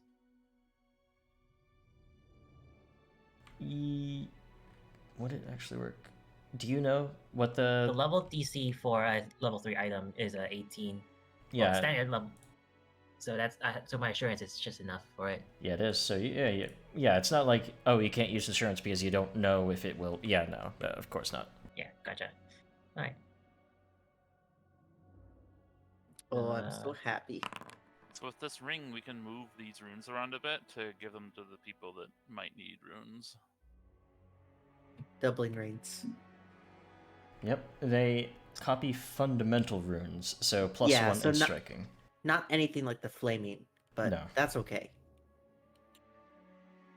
So basically, yeah, Giraffe, you could have a main hand weapon that has all the plus 1 striking, and any offhand that you equip will take it. Yeah. My idea is to have the... I think I'm going to have the main Gosh as my main, because it has the agile property, so anything I pair with it, I could do a double slice with. Hmm. And then I can take the plus 1 runes off the Montbelay. Well, Kiba was saying you should take the hatchet. So you can use the hatchet in one hand. Can I see it? May I see it? Yeah, it's an agile weapon, melee, martial. 1d6 axe. Yeah, it's not bad. So you can have that in your offhand, and then anything in your main hand will transfer to the cold iron hatchet. And it wouldn't cost you anything because, well, doubling ring does it for you. No need to And then transfer. we can move over what's on my glaive over to the bastard sword. Oh, No, so it- we would no, transfer the cold iron No? trait? it wouldn't transfer the flaming room. What wouldn't? The doubling rings would not transfer the flaming runes. What doubling rings? I don't have doubling rings. So what is your plan, Kiba? Aren't the doubling rings for giraffe? Yeah. So what is Yeah, your plan? We're What not were you doing talking with the about glaive? this. We're talking Yeah. about moving the runes that are on my glaive into the bastard sword. So you have some cold iron to fight with. Yeah. And since shifting, it literally doesn't matter actually, since you can just shift into something else. That is an option, certainly. Oh, I get it now. So for the purpose of it, +1 striking and flaming to be transferred. In total, that would be 60 gold pieces. I can pay that. Alrighty. 60 gold pieces to buy cold iron is essentially what the cost would be anyway, so yeah, this is fine. Now we have a cold iron +1 striking flaming bastard sword.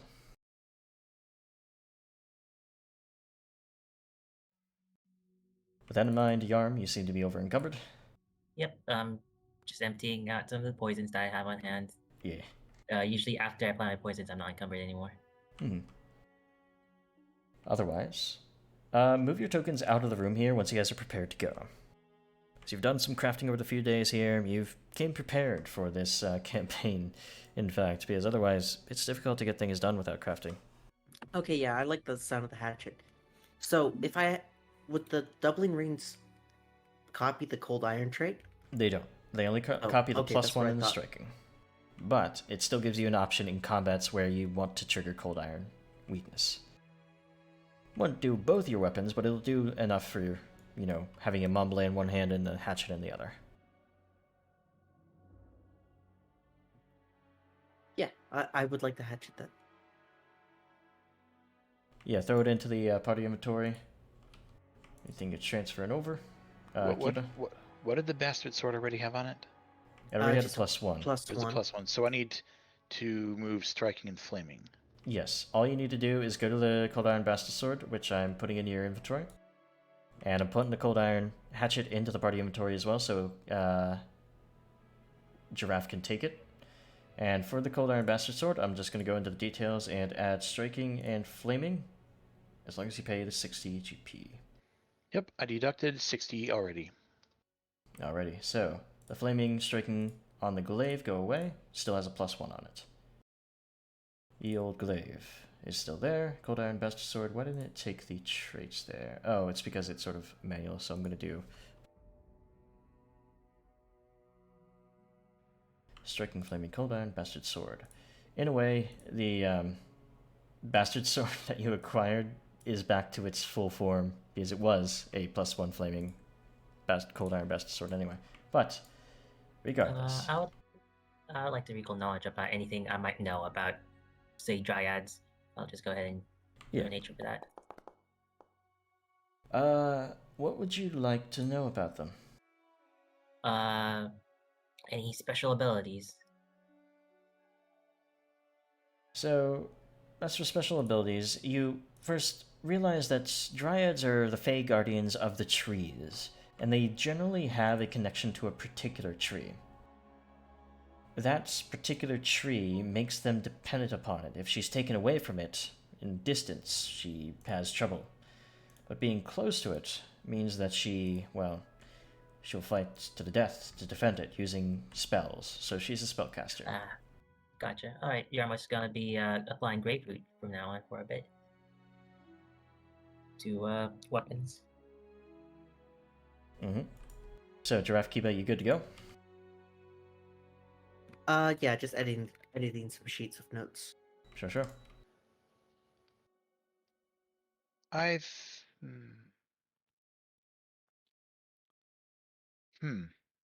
This is a tricky one. Yep. Essentially, this is a one-handed weapon that can be wielded in two hands due to a special property. Correct. Yeah. However, it can only be a one-handed weapon when it transforms around. Right. So that's leading me to wonder if I should use it as a two-handed weapon or buy a basic metal shield.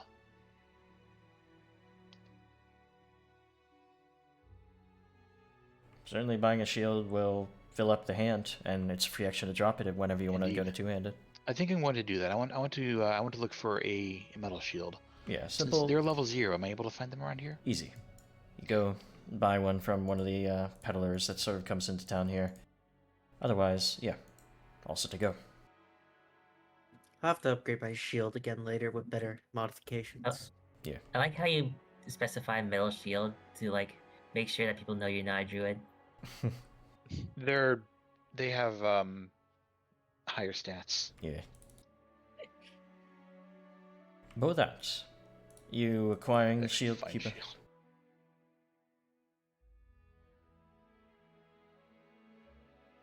There it is, steel shield. Yeah. 2 golds. Or a shield for short. With that acquired, and you guys all sort of outfitted, doing some crafting over 4 days here, I think it was 4 days. You feel equipped, ready, and to deal with the Fae in the forest. You've been told, done some horrible things in their past. Go back out here, so it continues to use that automation annoyingly. So what is Okay. our local policy on deforestation and forest fires? We should probably avoid destroying the forest. As much as I want to deforest, we kind of need it for our economy, so forest fires are out. I'm good with chopping the whole place down, though, for lumber. We need to be sustainable, however. We need to make sure that we don't cut down more than we need, and that we are replanting as best as we possibly can. Well, can't we cut down more than we need if we just plant more back? You know, it's maybe 2 seeds every tree. Seems like an easy guarantee. Wouldn't that piss off everybody in the forest, though? You mean the Fae, who are evil and sunk a town into the earth? Fae are not all necessarily evil. Probably, maybe. I assume. Those other Fae helped us out.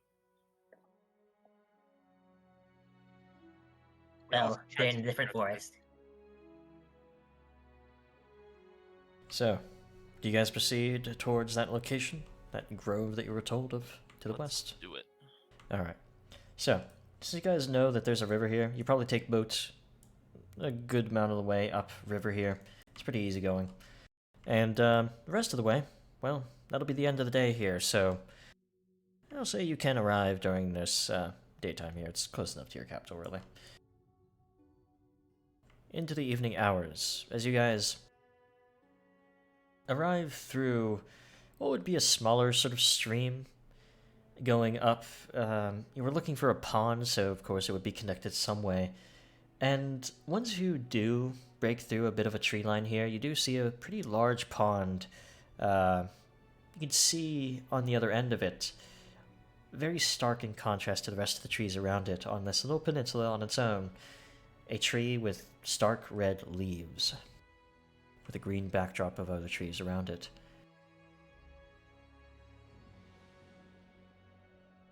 Hey, Gabe, are you fine with this?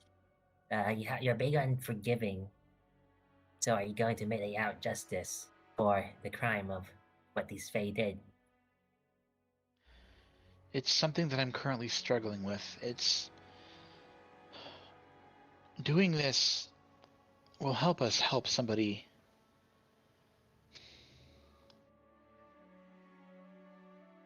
We know that this person is not innocent.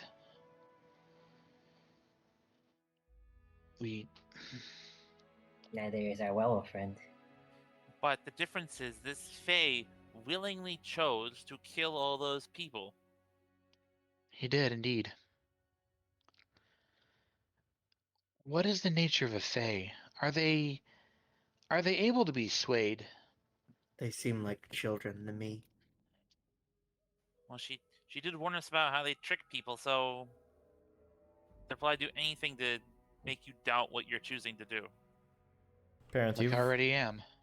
You've read up on the generals of Fae. Fae are creatures of the first world. The first world was essentially, literally, the first world. It was the beta test of Galarian for the gods. The gods abandoned it, left behind all this crazy sort of plant life and trees and creatures, the Fae. Oh boy. And the Fae, when they die in the first world, they just respawn. They literally just respawn. So they don't care at all about life. Chainsaw Man reference. Does it mean they're all evil? No. But all of them don't have the same accounting for life and general humanoid concerns as you do. Their concerns are alien most of the time, and that makes them very capricious, very changing of mind, very this way or that, and changing all through it. So it's tough to pin them down because of those things. So they don't care about themselves dying either, then, as much, right? They care when they are on Galarian, because it's hard to get to Galarian. Oh, but if they die here, they'll respawn in the first world anyways, right? Essentially, yes. Oh, okay. I believe. Because demons, when they die here, they just respawn. Devils do. Any creature that has supernatural connection to somewhere else just respawns in their home realm. But demons and devils, when they die in their home realm, they actually die. That's their place to actually die. The Fae never die, essentially. So in a sense, it's like banishing them, but more violent. Yeah, essentially. That's why many Wonderful, Fae yeah. are also insane, because they literally can't die. They just have thousands of years of lives and deaths, and yeah, they have trouble. That's horrific. You can play as one. Wonderful. So, as you guys arrive here, seeing those trees before you, discussing what you're going to do, I'm going to move you guys to a new scene as you start to approach.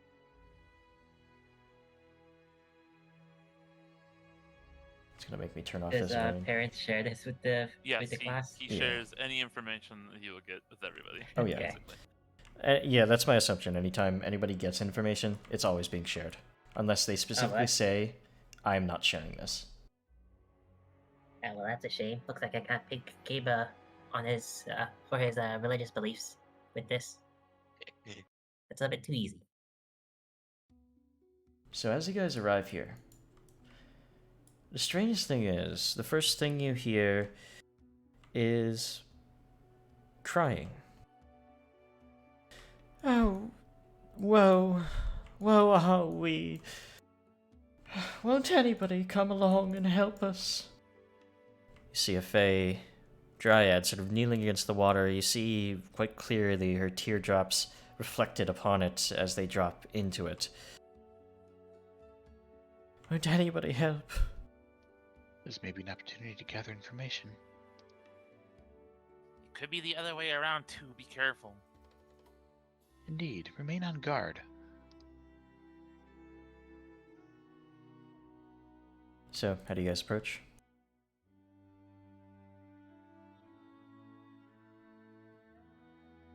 Giraffe's gonna say towards the back since he has a cold iron weapon. That's not very easy to hide. Your almost tries to keep his eyes peeled to see if there's any trees that are similar to this lady. Sure, roll me a perception check as you're scouting about. Do we have a reliable storage back at home? Back at home, yeah, you would. If you, in fact, I'll give you a storage for the keep. Okay. Because it would be great to not carry this glaive around. Yeah, the party inventory, bag of holding. But, Just put it there for now, probably. yeah. But I'll make a town hall storage that you guys should be able to use as well if you want to leave things behind there. There we go. Everyone has ownership of that. I feel better now. So, Yarmos, you check your surroundings, nothing amiss. Parenth, you're sort of like, you're behind some bushes here. They won't be able to see you, but Kiba, if you approach any closer, they may be able to see you. So no dryad. So no immediately discernible dryad tree. This tree certainly is her tree. I'm sorry, what was that about seeing me? From your position, she like sort of kneeled against the water. She can't see you because of the bushes. But I'm asking guys, how do you deal with this? How do you approach? She's sort of still sort of slowly, crying there. Not sure why. These flowers just lying around? Is that something we see in reality as well? Seems like they've been spread around just maybe enjoy. Or whatever capricious thing the Fae may do. There's no sitter here, correct? You don't see I one. can see. Okay. In that case, I'm tempted to try a straightforward approach. Yarmos has just really been waiting for Kiba to go ahead and do that. Nice. His MO. So might as well let him do it. If you guys don't mind, I will attempt that. Go ahead. I'll approach along the water side so that she can see me. She certainly perks her head up as you do sort of turn around it. Have my prayers been answered? Oh, you look championly, don't you? She sort of stands up and maybe steps a little bit closer. Well, actually, she keeps her footing where she is. Fair enough. Who are you? You've come to my glade. I am indeed a champion of sorts, a champion of the arts and of beauty. And I heard you're crying. Yes. Is there anything the matter? There's a evil tree. A cursed one in the forest to the south. It has wreaked havoc upon the forests there. It scythes and cuts into everything around it, spreading its blight. Killing indiscriminately. I'm certain it will come. Tree. Yes. I'm certain it will come for us soon enough. After it's had its fill of, well, whatever it's killing. Please, you. She sort of like stood up and does see the rest of you a little bit. You and your friends, you can help us.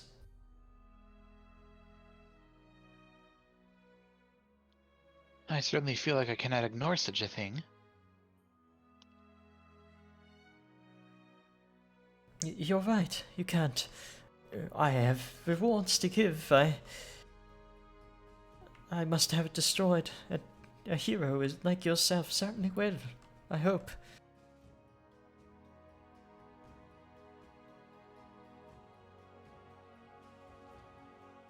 What say you? You mentioned us? Is there more than just you? Oh, just my tree. It's a word of affection to regard it as, well, a living thing, as well as the trees around us. They're all one with me. I feel like I remember hearing something similar to that before.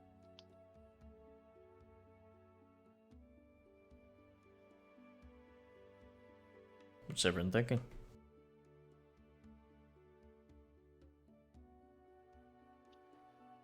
I think it might be worth looking into this. Very well, you'd find it to the south. Go. Be the hero. If there is indeed such a tree like this, it is not just you and your people who would be at risk, but potentially mine as well.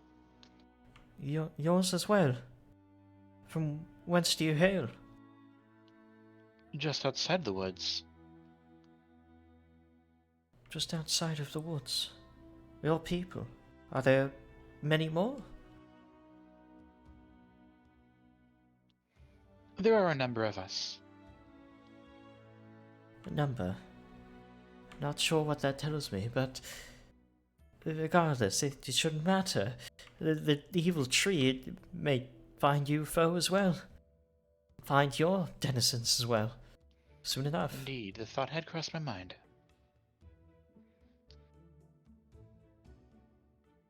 There's one more thing. We're looking for a satyr. Do you happen to know of one around here? A satyr? I have not seen one in quite some time. I see. Well, that's valuable information, nonetheless. Is there any insight? You guys can, It is- at any time, tell me you want to sense motive perception. Yep, I would like to sense motive on that. Go I for it. definitely would as well, like for overall. Oh, that's a thing I can do. Yes, it is. Would it be rude for me to do that as well? Nope, not at all. You all have your independent actions and independent sort of Is that thoughts. blind perception, right? Yeah, it certainly would be. I mean, we have been warned about chicory, so Chicanery. To most of you, yeah. You're prepared for this. She's overdramatic. She may Yeah. not be saying falsities about there being an evil tree, but this whole charade is very much to get you guys to go and do it. She's acting the part of the damsel in distress. Yeah, it's obvious enough, But as well, asking specifically about there not being, her not seeing dryads or Yes. satyrs around. She quickly fled from that conversation about satyrs. She didn't ask, what are you looking for with a satyr or something like that. She was like, oh, I haven't seen one. I see.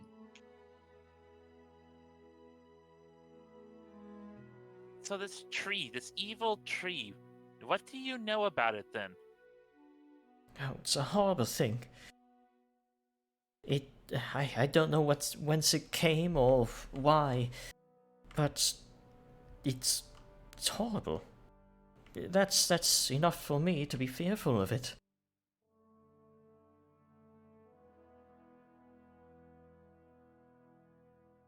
Doesn't say much. I wonder if it grew from the swamp to the east. After all, I hear the settlers who once lived there were very horrible people. Maybe it grew from their malice. Settlers to the...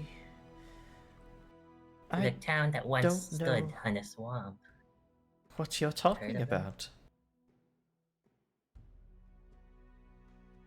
Well, they're quite horrible people. I think quite poorly of them. If anyone... Ramos.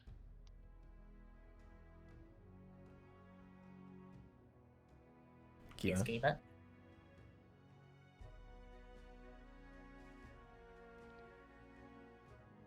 I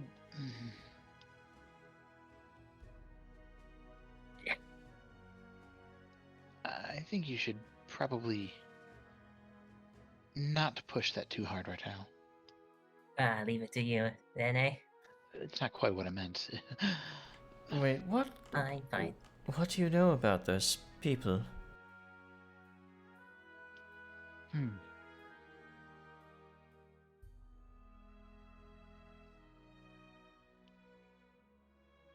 Okay, we are aware that there was a village, and that it had sunk into the land. The what land?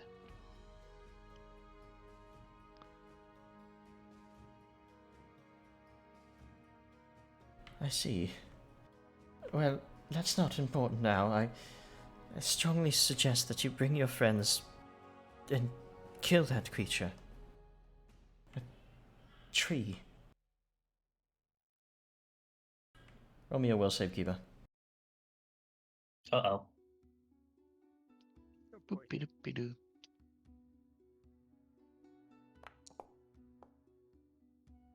Okay. You feel something strange for a moment, but you don't know what it was.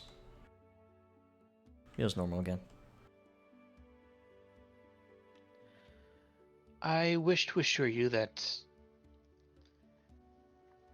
we are interested in this tree already, and we do intend to investigate. And if we do determine that there is indeed a threat, we shall take it down. It is a threat. Do you not trust me? It's certainly a threat to all of us. Why would you trust an evil tree over me? This is not at all what I'm saying. It is simply a matter of that we need to see it for ourselves to understand what it is exactly that we're up against. Of course, of course. Yes. Go then. Could I do a recall knowledge check to see if there's anything that matches what she is describing? Yes, you can roll me a nature check, yeah. Or occultism.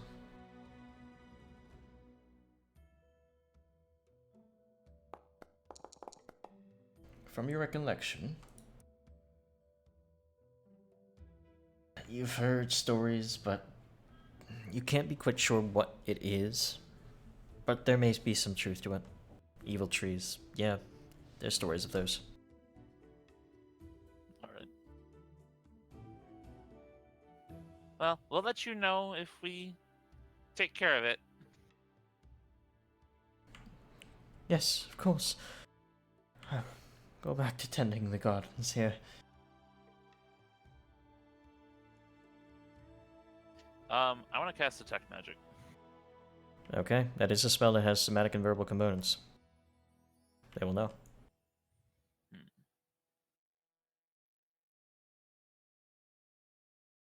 You are correct.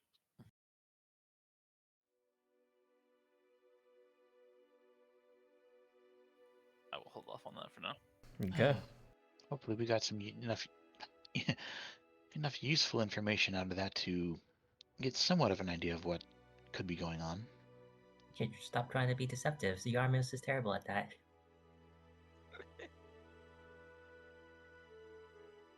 So what do you guys do from here? Step away from the grove so we can discuss this. without Yeah. being spotted. we Yeah, we need pretty to talk much. in private. Yeah, for the purpose of it, you guys are far enough away. I'm using Detect Magic as soon as we're away from here. Okay. You send out the feelers for magic. You don't sense any. Safe enough. Oh, that does remind me, Parent. I do believe she attempted something on me, but I don't think it took effect. You On my didn't feel mind. anything, Kiba. I didn't feel anything. Yeah, you didn't detect that anything occurred to you. Yeah. Okay, so one of those. One of don't- those never spells mind. that's difficult to Yeah. meta, but something happened, your character doesn't know it. Do we have a reason Misunderstanding to then. trust her? I don't trust her. Not a bit. So I'm pretty sure she's hoping we go down to that tree thing and die horrifically. That's entirely possible. It'll also be a genuine problem that might be a threat to everyone, but also to her. But I personally say we should be staking out here. At least for a little bit. He definitely knows that's out here. That's what I'd say. An intriguing idea. One thought I had that is that if there is indeed an evil tree that is a problem and that we are capable of defeating it, it could bring us closer to our quarry. See here. I'm pretty sure, just a hunch, that the satyr is back there by the grove somewhere. I just have a feeling. And you may be right. I mean, So- Well, they're the Wonder- capricious sort. They might not be here right now, but surely they would return to a potential dryad lover. Wouldn't they? I mean, they kind of do whatever they want, so maybe they just don't see each other for like a year at a time or something. Well, the witch's father did take care of her for a little bit before casting her out. So surely he has a bit of connections to his romantic interests. 830 hero point. Giraffe, as you've not been participating as much in the conversation, you've kept your ears out for other things around here, defending the party. You hear a crunch of something behind you and then a dash away, as if somebody, well, stepped on something and then ran. I think someone was listening to us. I suppose that doesn't surprise me at this point. Any idea who it was, Giraffe? Can I go over to where I heard the sound to see if I could see any tracks? Roll me a survival check. And, oh boy, they rolled poorly on their stealth. Does this have to be blind or can it be public? Survival, this can be public. Well, I'm gonna hero point that. Probably a good idea. yeah. Survival to track might be the one of the one things about survival that does get blind. But either way, for the purpose of it, since I think on a natural one with a critical failure you might get false tracks or something, basically blind checks are really for false interpretations of things, which don't happen too often. But with this, it might. But 16, you are able to see quite clearly since they are hoof prints. Certainly Where is does what that broke begin? that branch, and then they seem to go right back towards the glade. Hey, that dryad doesn't have hooves, right? I don't believe so. Well, I just found some hoof tracks over here. And it only looks like Oh. 2 feet, so I don't think a horse was listening in on us. You can always just go back and check her feet.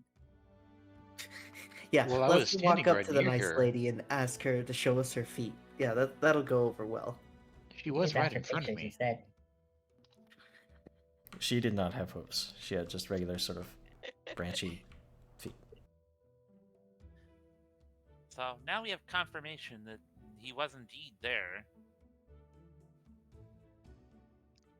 I mean, if we want to just quickly get this over with, I do have a way to blow this grove to Kingdom Come remotely, even. Oh, I don't like You're gonna this. plant a mine for the dryad. That would invite retribution. I mean, from what I understand from what we talked about earlier, if the tree is gone, so will the dryad. Well, we need to be sending them back to the first world if we want to get the lycanthropy cure. That's how it goes. It's like ripping off a band-aid. Now or later. They don't know why we were here in the first place, so... Well... Could I do a check to see if they came back? Came back as in... Came back to spy on us more? Or they split. The satyr. The satyr... No, the satyr ran off. The satyr probably went towards the glade. They didn't, like, come back around, no. Judging by this tracks.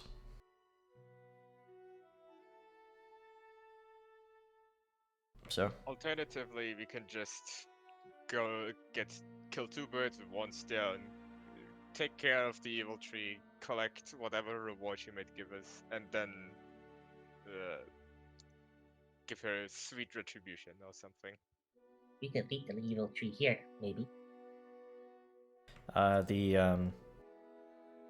The play with the Dark Brotherhood until you get the rewards and then kill them all path. I see. Interesting. Is this not the right way to play Skyrim?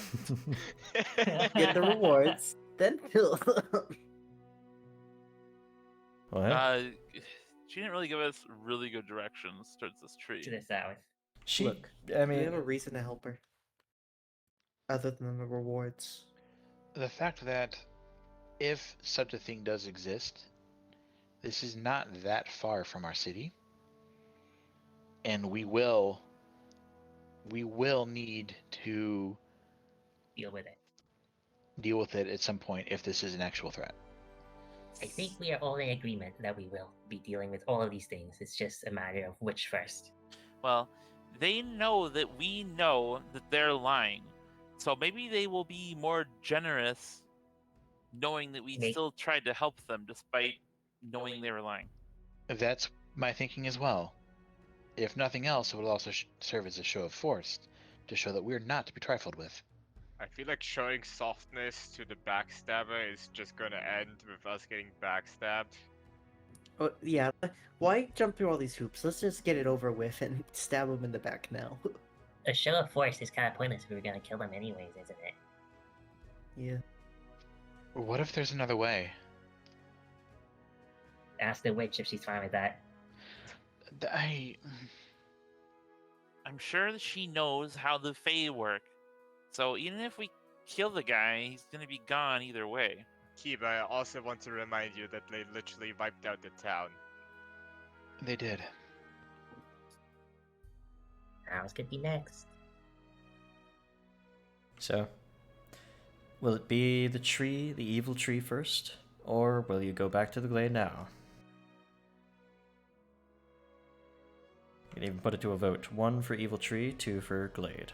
In the chat there. Since I think those are the 2 options you guys are honed in on. This is a tough choice. So, 1 for Evil Tree, 2 for Glade. Oh, summary of both. Evil Tree is just like, take care of this now. And the Glade is just... The Glade is killing the Dryad immediately. The Evil Tree is what she asked you to kill. I think mostly you guys are worried about getting the reward from her for that tree. What did she say she'd give us? She didn't say Nothing. anything about that. Okay, I didn't ask. That She's a determines it. fae. For me, it was more of a, if we do this, maybe they'll be more receptive to speaking with us, and we can find out more about their true intentions. They'll be more receptive to us killing them. Well, that's a lot of twos, though.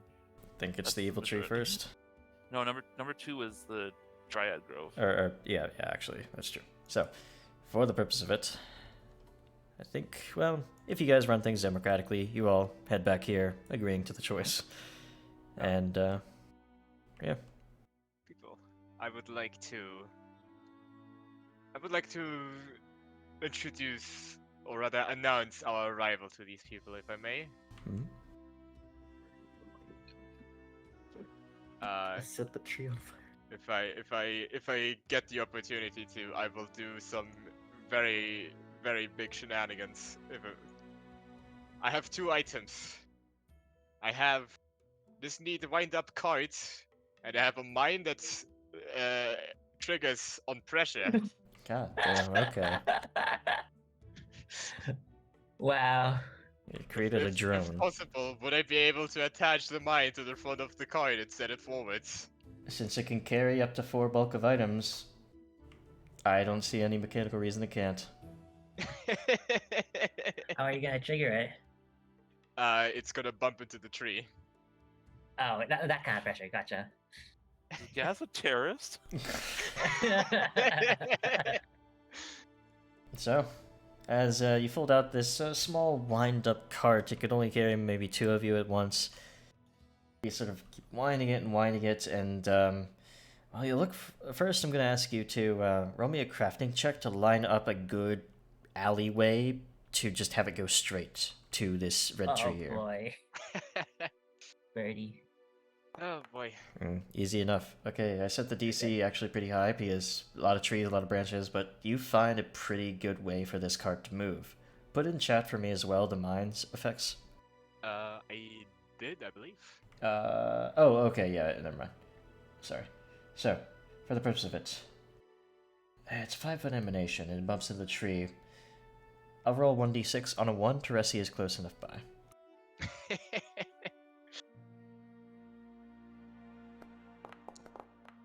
Unfortunately, she's a little bit further away from the tree, but as the cart careens towards it, she looks up from the waters there. What? What is this? Wait! Get away from my... And as it hits the tree, there's this just combustion, a burst of flames as it sort of scorches the side of it. It reaches up into the branches and starts to have them burn. So now, with the trees' leaves falling off, there are also embers mixed in with it. A scorching red light fills what is now pretty much the nighttime here. So I'm gonna change the scene up a little bit as well. Oh, we know it's This is awful. This goes against like everything I do as a player. What the... Gas. What was that? I'm all about creative problem solving. This I is mean, a problem that and I sure is solved it. creative, but I don't know if that's entirely solved the problem. Let's make a little bit more color intensity. There we go. There we go.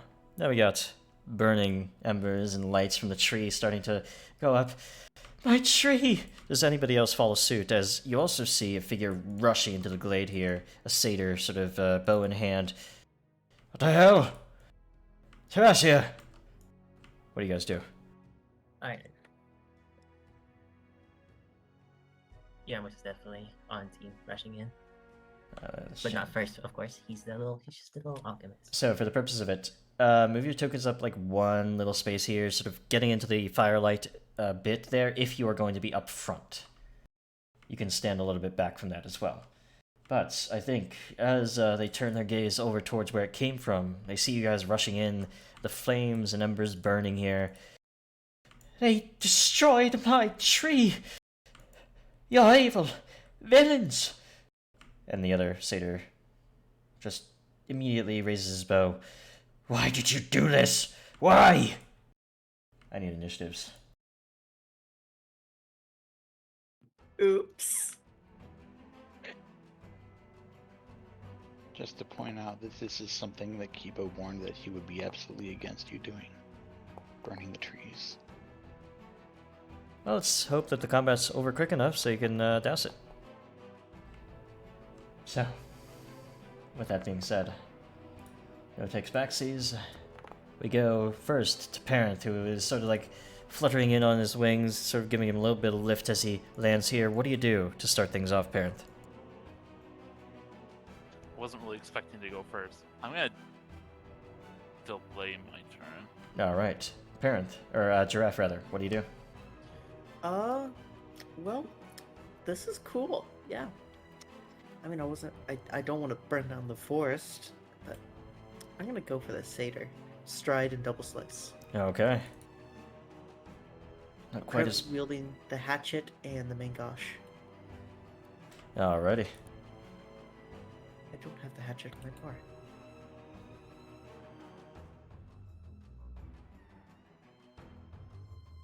Maybe you can try something else for the purpose of it.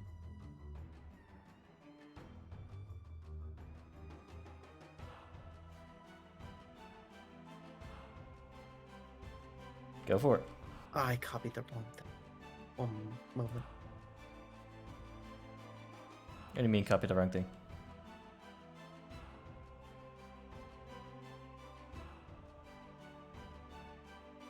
There we go. There you go. Onto the macro bar. Well, hey, critical strike immediately. Roll your crit damage.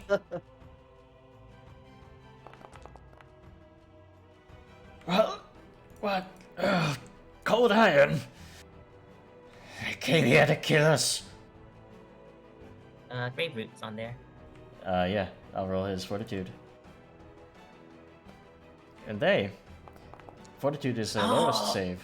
They fail, and you also critical strike with the main gosh again. So first, let's go to the Grave Root. Let's go to, was it Leaden Leg and Grave Root, or just Grave Root, Grave Root? Grave Root.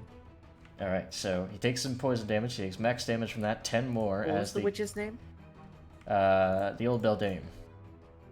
This is for Beldame, you cheating bastard. What? It's not cheating, he's widowed. Roll your crit damage as I roll his fortitude save again. He also gets another stage of the goodness. poison and takes 18 more damage. Well, actually, not even more. I'd like to activate the owlbear claw on my main gosh Okay. to inflict the bleed. He'll take 5 more as he goes to D12, and I believe stupefied from the Grave Root. As you stab him again, he takes more of that poison. And yeah, D6 plus 1. D6 plus 1, persistent bleeding. That was a good turn. That is my turn. Alrighty, so as we get to his turn, or actually not even his turn, Parent, you were still delaying? I'm still delaying. So you're delaying after him? Okay. After the enemies, at least. Alright, so I'll move you down a little bit further as we go to Falcos' turn. God. What did you... Why? Go Beldame! You don't know the full story! Takes a step back, a little bit underneath the burning tree. Teresia, I'll keep the others occupied. He's going to cast, let's see. He's going to cast Sleep on the party. Okay. Wonderful. It's going to go to the 2 that he can hit, which is going to be you 2 in front here. Yarm and Parent, I need a will save.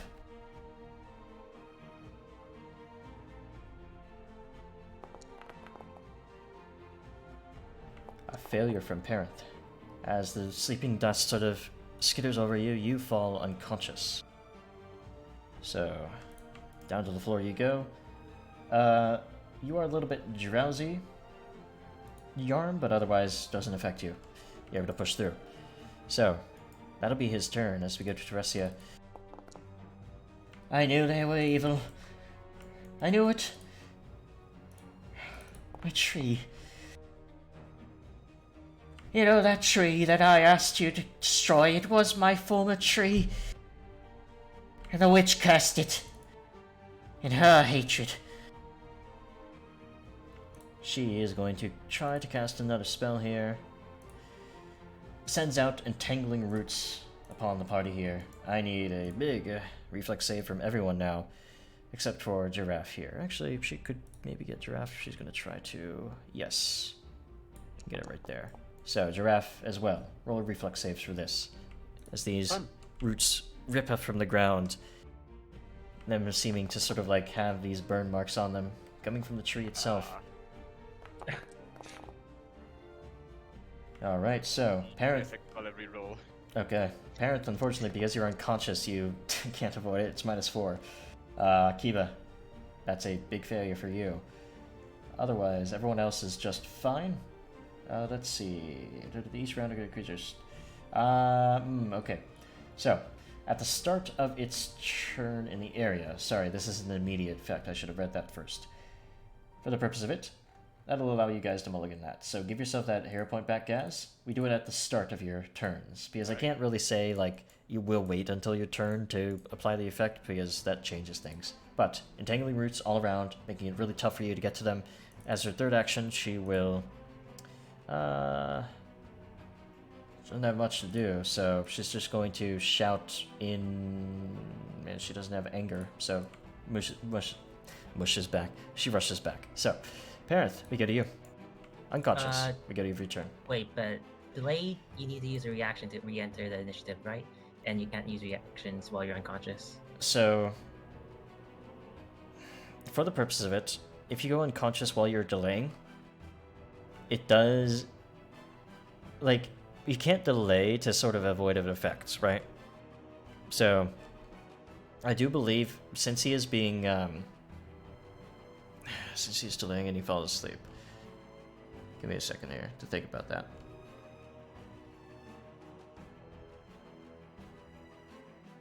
So I think, let me just look up delay here.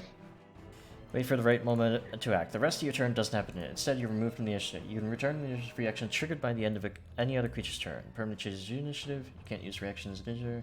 Delay in the when you delay any persistent damage or other negative effects that normally occur at the start of the end of your turn immediately when you use the delay action. Any beneficial effects, you might determine that other effects end when you delay as well. Essentially, you can't delay to avoid negative consequences that would happen on your turn or to extend beneficial effects. So, I do believe, because it says that specifically, and it's trying to avoid that, even if you're delaying while you're sleeping, it's still going to waste a turn for you. I do believe so. So, Kiba, we go to you. I'm gonna shout at my allies and say, this is wrong. We need to stand down. Roll me a reflex save as well. Okay.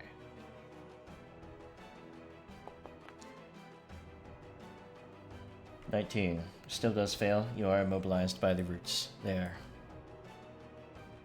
You can attempt to escape if you want to move around or do anything else, but as you shout that out, what's your course of action remainder of your turn? I'm gonna try to escape. Yep, acrobatics, athletics, or unarmed attack modifier, whichever is higher for you.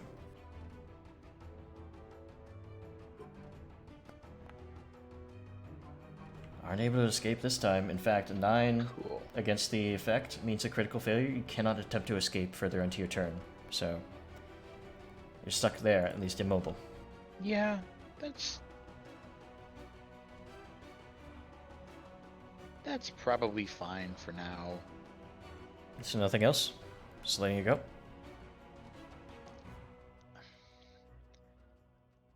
Honestly, I can't really think of a whole lot else that I would really want to do at this point. Okay, Yarm, as we get to you, I need a reflex save. Alright. I had a really good one earlier. Unfortunately, yeah, I have to just mulligan all of them. Also helps your allies who could probably roll easier. 10, total of 21, against their DC of exactly 23. You will be immobile. Alright. If I'm Well, getting that correctly. Uh, okay, never mind. You have a minus 10 to your movement speed. You didn't crit fail like Kiba did. Gotcha. Alright, wonderful. Anyone has to stop? Well, yeah, try to get draft too if you can. In the meanwhile, though, how would waking someone up who's unconscious work? Just They're single still interact above. action. Alright. No hands needed? No hands needed. Just kick him. Alright. Kick him. Yarmos, gently pats Aaron until his eyes flutter awake, delicately. Sure. And then he also feeds the Drakeheart mutagen to Jazz here, in case he wants to head in. Okay. And then finishes off with a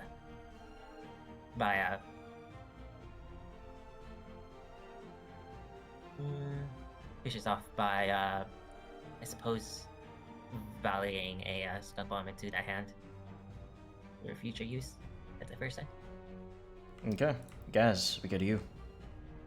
Alrighty. Let me roll my reflex save.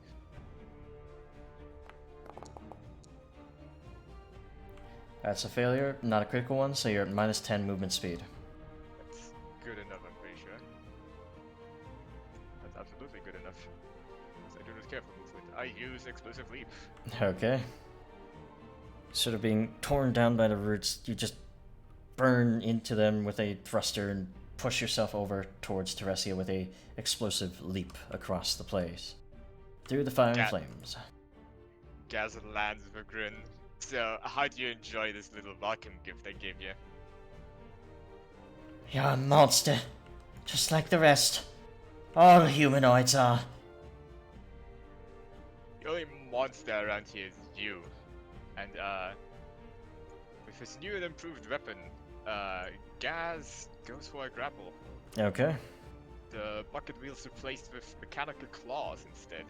Okay. The weapon now has the grapple trait, in other words. Go for it. Mechanical Claw reaches out and critically succeeds, basically wrapping her arms just right to her side. She can't move and can't do anything else but try to escape with a critical failure on her part. Lastly, I'll strike. Okay. Oh wait, actually let me overdrive. Because I have multiple attack penalty. I keep forgetting that grapple is an attack. Yeah. Will succeed, in fact. Able to overdrive yourself, getting the gears going. That'll be your turn. Giraffe, back to you. You hear Kiba telling you to stop, but Gaz just rushed in and grabbed this dryad. What do you do? For the purposes of deciding what to do, can I, request Kiba to make a persuasion check to see how that would impact Giraffe? Is it against you? Would you like to be against your will DC? Because if it is against your will DC, that means you are unwilling unless they convince you otherwise. Yes, that would make sense. Okay. Intriguing. Because I'm not sure what Giraffe would do here. He both wants to press on, but he sees Kiba's point. Roll your persuasion, Kiba. We'll compare Sure, why it to not? DC 18, which is Giraffe's will.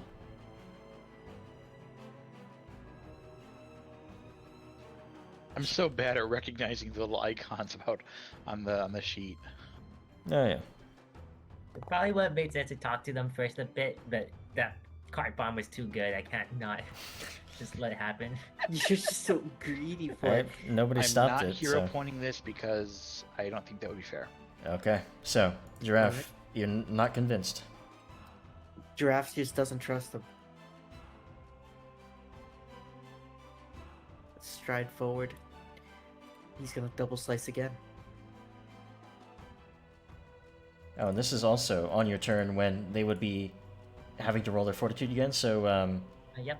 roll it out Is to it chance. end or Do it. Put it out to chance since that's the wrong one? Sorry. you have to see what he gets on this. He does critically succeed as he pushes through, and all that bleeding perhaps bleeds him out of it. So no effect to him. But he took a lot of damage from it first. That'll be a hit, exactly, on that strike. Or stupefied, because that was from that. 9 damage, but a little bit more because of that burning cold iron into their blood.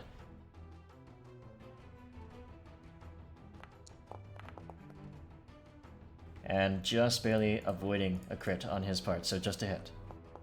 He's able to sort of like push back, getting his bearings a little bit more than last time. He still survives at the end of these strikes. That'll be you as we go to him. I won't let you take her. And you know what? We did. We killed those people because they're just like you. I have the courage to fight. Do you? Inspire courage. It's not much courage if Hey, you don't that's a die when you're spell. killed. It is a verbal spell. Ah, okay, so no somatic components for me to interrupt. So single action, inspire courage. He will then strike out with his dagger. Almost a natural 20, but still a crit because he inspired himself. So, total of 26 damage as he wrenches into you with his anger. Rolls another agile attack here, 19 on the dice, also a critical hit. Cool. I won't let you take her. Another 22.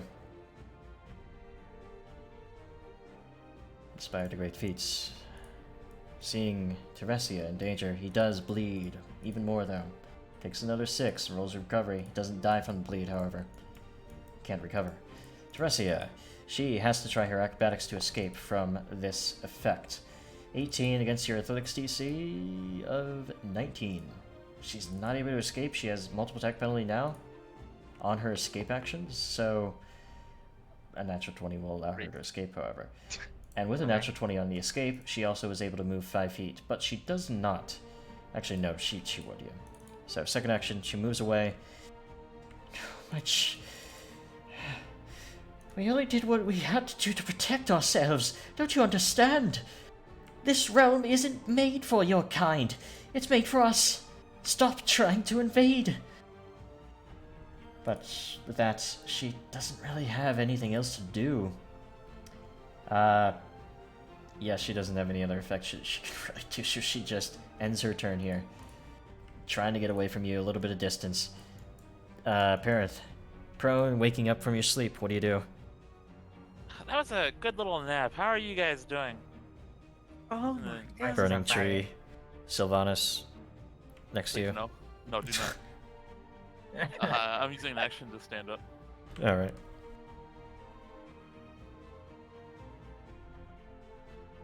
I don't really think I can do a whole lot here. Give me a second. To get Greg Corvus, I think all of us feel very bad. Oh, no, yeah, I'm not trying to rub it in, but maybe I'm a little bit, but Look, there's no Geneva Convention. It's fine. We're not breaking any laws. things are complicated. Honestly, Little Gad bit. is not feeling bad at all about this. He is feeling very justified right now, in fact. They have admitted to getting people to kill each other with their enchantments, so, yeah. But, for the purpose of it, your parent, what do you do? I really can't do a whole lot. I'm really out of range for anything. I'm just gonna stride. You're also in the vines, starting your turn, reflex. Oh, that would also hinder my turn potentially. Tangling roots still churning around you, but you're able to push through it. You're not affected by them for the moment. Diving underneath and through, avoiding their mashing. You know what? I'm gonna try to dispel the vines. Okay, roll the counteract. Entangle is a second level spell, but yeah, you just like and send out this emanation of Wow. arcane. Yeah, send this arcane magic just all around you, and as it cascades out, the vines just wither and fall away to the ground. No more entanglement. Alright, that's it. So, Kiba, as you are freed from the clutches of it, thanks to Parenth, saving your life once again. Well, saving your movement once Saving again. my Yeah. legs, I guess. Yeah. What do you do?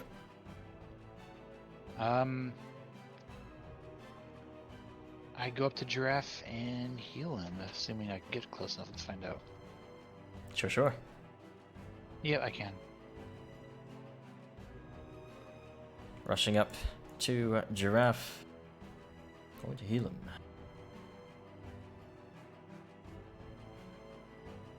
Lay on hands.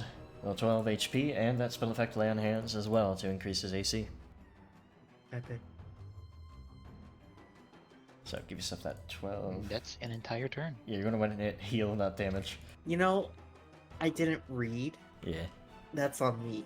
no problem. Add that spell effect lay on hands, drag it from the spell effect to yourself, so you get that AC bonus. We go to Yarm now. Right. Yarm takes some steps back up to here, and then tries to skunk bomb the satyr. Okay.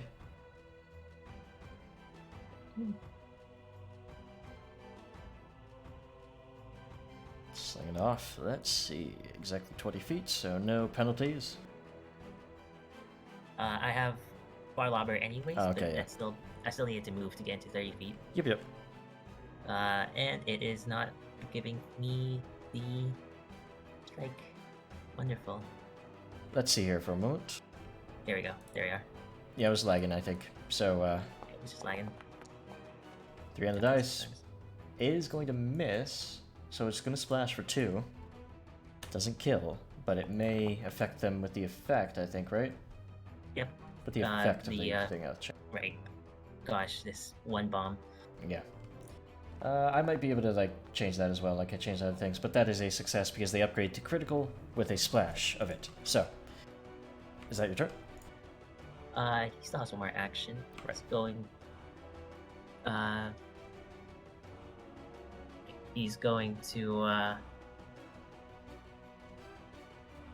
Hey, Gas, you planning on getting closer to her, or what? Yes. Alright, Yarm is going to take a stride over here. That's hopefully adjacent to where Gas plans to move. Mm-hmm. It's a very turn. Alright, rushing over to help Gaz out underneath the burning tree. Gaz, what do you do? He is in fact going to do one little step up here. And is going to try and grapple her again, Okay. seeing how she's already casted magic.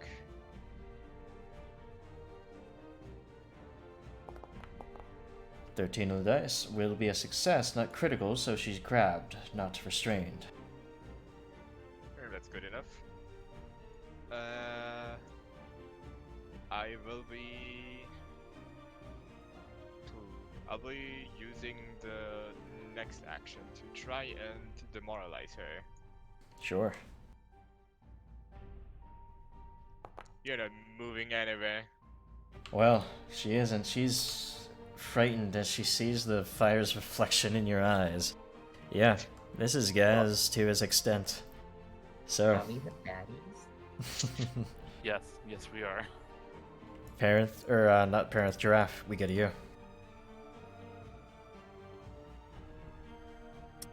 Well, so yeah, these people have pretty much proved their point that they're willing to kill for no reason other than fear. Love, they'd argue, but yeah, go for it. We can break the cycle of violence with more violence. I'm going to double slice. Already. It's very weakened, sort of like stumbling there, holding his hand up to his bleeding wounds. This will be a hit. So you chop into them. Right across the breast. Does it kill? Firms enough to kill. So I'm going to go for cutting off the head. Or at least cutting the throat. Alright. Close enough to the collar. Get it cut there. I hope to see you again in the first world. You made an enemy here. But he is dead, at least here. Well, okay, so I waste an extra action, but that's okay. That's okay. I still have a stride. Gonna go past the tree, go down to my other allies to help them out. Rushing under there. That'll be your turn as we go to Teresia. Falcos! If there's anything I can do, I can kill you. You're Degenerate creature! Scaly hide! Lashes out with a branch as he's grappled by you. Does hit. For a total of 9 against you guys. Goes for another, and another doesn't bother trying to escape. She doesn't hit any of them, as you're able to sort of like pull back as she stripes out once and deflects. And you are able to deflect the other 2. Parent, leaving her only. What do you do? You know, they've got this handled. You can skip to the next person. Alright, We don't want Parent to just be, steps back away I from the don't- burning tree. I don't want to be part of this. Keep him. Delay. Yarm? Kobold friend is getting hurt. That's enough justification for Yarmos. Yarmos is going to valet an alchemist's fire to his now free hand and chuck it at her. Okay. More insult to injury, let's see. Just let her on fire. Critically, in fact, because she is flat-footed by the grapple. As you sling this off, she burns brightly from the fire, takes extra damage because she is weak to fire damage there. So, with that, oh, that's a new icon for persistent burning. That's a little bit more grisly Yeah. than the other one. Anyway. It might be the one he for values the weakness, but either way. He volleys the fury cocktail, fury cocktail into his hand and feeds it to Giraffe. Okay, Yeah, Giraffe. finish the job. Feeling a bit of that fury? Put it out to chat. Giraffe, you can drag it over to yourself. Gaz. Double. Yeah, double. Yeah. Listen, The tribe overall. Maybe perhaps those midflits are a reason too, but I will not let any Fae hurt my people anymore. Yarm has some justification in his past. Gaz. Gaz like monologues it as he holds it there. Look, I was willing to let you do your shtick or whatever you were planning to do with us, but I don't really condone being dishonest to us. I'm an honest man and I do honest dealings, and I don't condone this. And he's going to strike. Mm-hmm. Honestly, guess you know where. She's 0 points. able to sort of lunge underneath, but you bring it around really quickly and make up for it with a 23. A 23 it certainly does hit.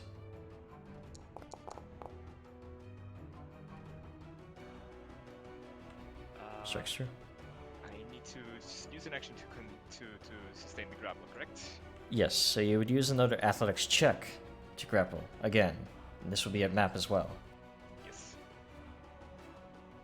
That's fine by me at this point. Where is life? This.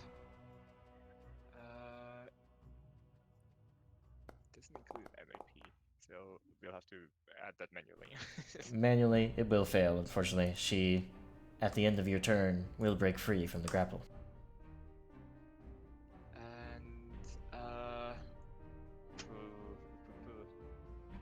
I'll just try use my last action to try and actually I'm going to use my last action to step over here to give Alright. Giraffe flanking creature. Opportunity to Giraffe. What do you do? Alrighty. I'm going to move over. And, well, turn that injured status into something much worse.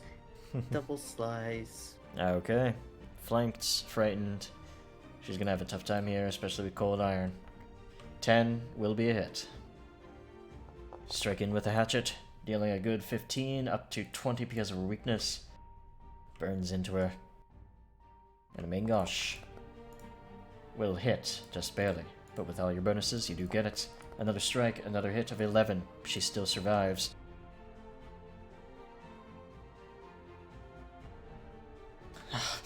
This burns. She was right about you. All the Fae of this forest should have listened.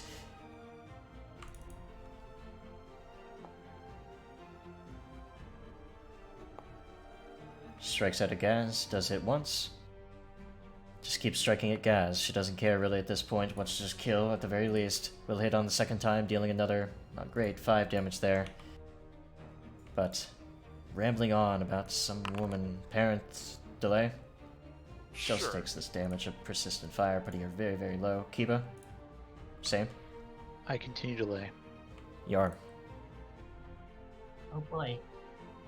Well, this is not. We. Oh. Gam takes a step forward, volleys a dagger into his hand, and stabs at her because he does not want to splash anyone Okay. with his nasty skunk bomb. Stepping up, trying to stab. Will not hit. Not the greatest at stabbing. No, definitely not. But not much I can do. Guess. Everyone's so close. Kiba seems tormented, so Gaz is gonna go for a non-lethal strike. Okay. She's on fire still. But she is on fire. Oh, Someone she's would right have next to help the her. water, so Oh, surely, right. surely we can deal with that.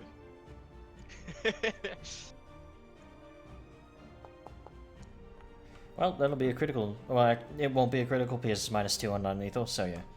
Still a hit. That should be enough. As you pummel into her head, you're careful to knock her out rather than kill her. She falls to the ground, and you're able to sort of like douse her in the water for a moment to make her not burn. Dip. And that is the end of that encounter. As the tree itself continues to burn, it's become much more combusted at this point. Luckily, it seemed far enough away from the other trees, it won't travel to them, the fire, but yeah, you guys watch on as the burn of it reflects on the waters. Look, Kiba, she's still alive. We can extinguish the tree and you can do your little hero thing. But teaching a lesson about dishonesty is, I feel like, appropriate. I think it's a little too late for me to do my hero thing.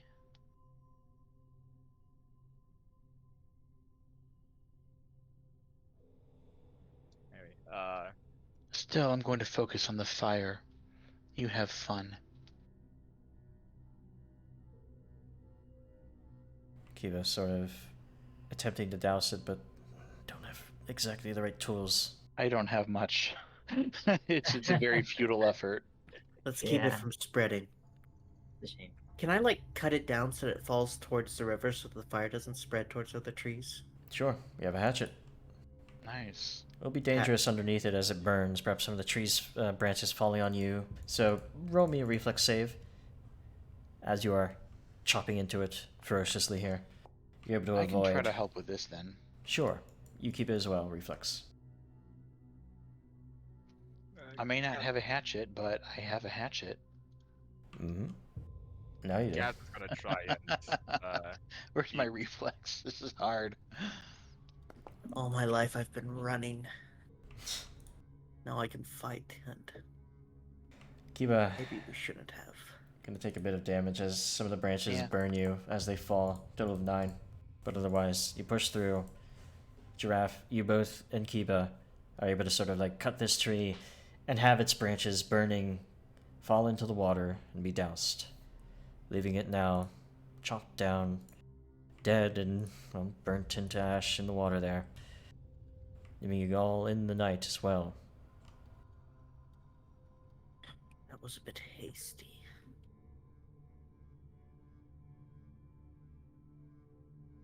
Is What this a from- difficult decision for you all? Slightly. Yeah, well, this is what the meaning of friendship is. Sometimes you have to choose your friends over others. Not like we have much We've choice. decided to be friends with the old Baldane, and that means we've lost any chance friendship with these. I do not commit murder. we haven't. You didn't seem too against it with the Stag Lord's underlings. I think that can be chalked up to self-defense in that case, I'll be honest. Every strike I dealt to the Stag Lord's underlings was non-lethal. Well, every Even like the finishing first strike raid was. against that other little base and the raid on Oleg's. I respect your ideals, Kiba, but they clearly had no remorse about killing that colony of people. I'm not People saying were they were just innocent, alive. mind you. I am not so naive as to believe that. I had I some fought. personal misgivings about them, as you can tell, so I've had to let out some steam. They were, I don't feel bad at all, but They were I will need to ask Siren Ray about this, I suppose. they were a threat. And now there'll be a greater threat. Oh, we beat them once on their own turf, even. I doubt they could come back in a way that could truly scare us. Think of this as saving all the people who might have died at the werewolf's hands in the coming months. Well, we're still gonna have to deal with that tree at some point. I'm preventing future disaster at the hands of, I don't know, vengeful Fae deciding to have the town turn on each other. They would have come after the town eventually, I'm pretty sure. It's entirely possible, but we at least would have known where they stand. Besides, I have no patience for hoops. Lies. This is becoming evident. So, with her unconscious and Falco's dead, what do you do?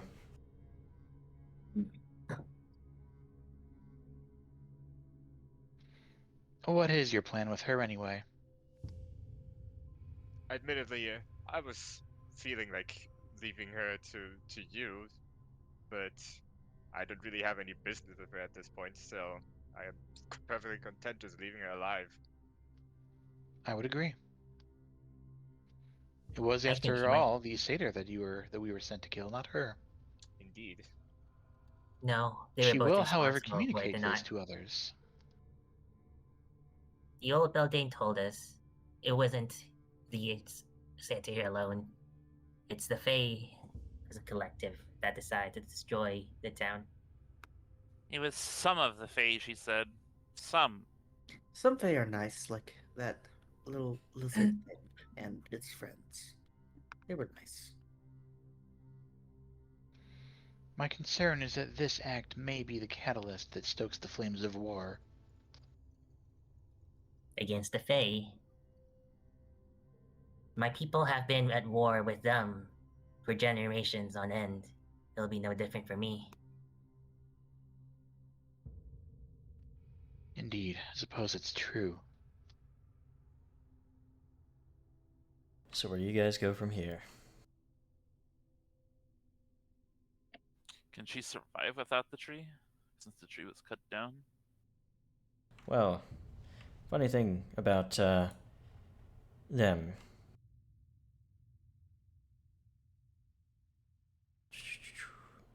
I mean, they can probably make a new tree if the evil tree was her old one. Yeah, what you remember about your Fey knowledge, the Dryads, they can bond with a new tree.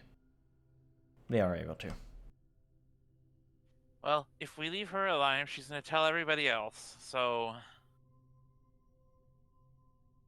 The Fae in this corner of our place are gonna be a bit more careful around us, I'd imagine, but the ones to the northwest should probably still be friendly. She's no longer a combatant. We can't just kill her. You're thinking of this in mortal terms. Fae are not like us. They can kill kobolds, legions of them, without feeling a thing, even though we have no first world to return to. I have no remorse.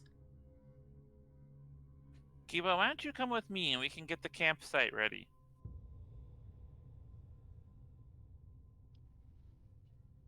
Kiba follows Parinth without a word. Okay. The kobold with the dagger, you do the deed. And later you guys return to the camp. Yarmos gives her a proper suit skill treatment of how they deal with midflits. I gave you an out saying later you return to the camp. So, when I do something like that, that's a fade to black. ... So, Apologies. no problem.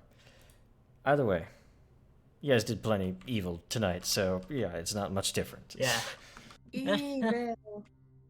That being said, That was quite the yeah. That is going to be, yeah, pretty much where we end the official session tonight of adventuring. We're still going to do some kingdom turns because, yeah, I think we need to do one every session to get up to speed with it. We could have handled that way different than we did. I mean, I Yep. understand that they were Yep. bad and everything, but we could have. This is probably gonna have some in-character My ramifications with the party. God. It was probably sure. the worst possible thing that the Yeah. group could have done. But hey, group drama is always something to look forward to. Oh, by the way, Yarm, you wake up with a sunburn. You're clumsy one permanently. Wonderful.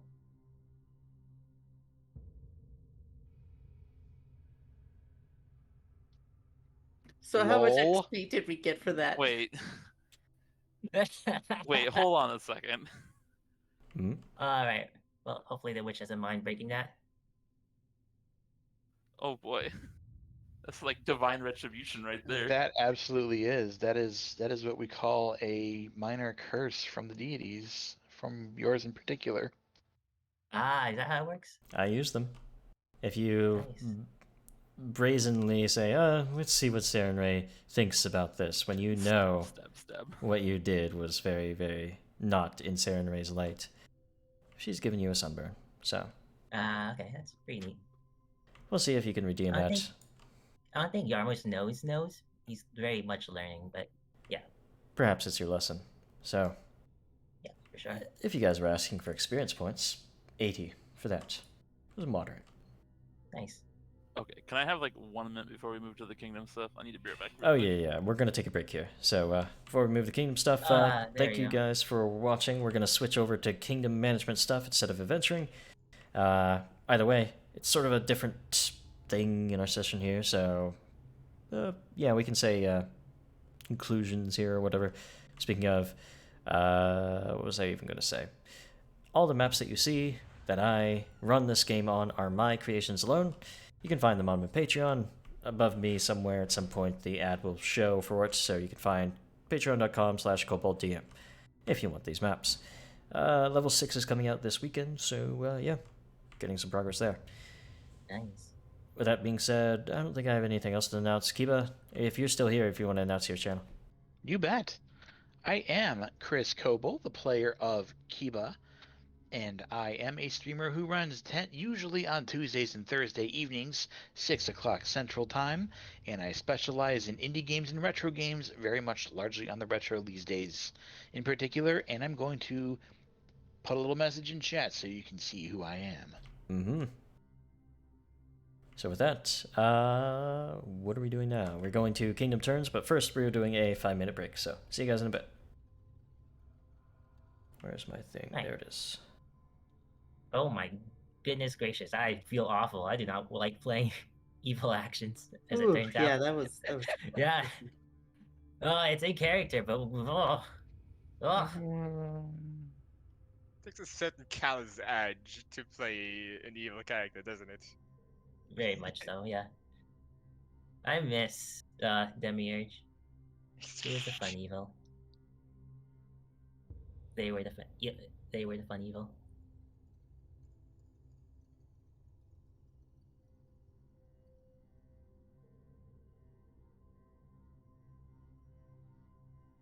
I should probably look at the tenets of my deity.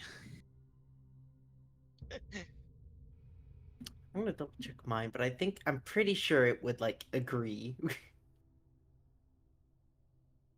Y'all have deities? Yeah.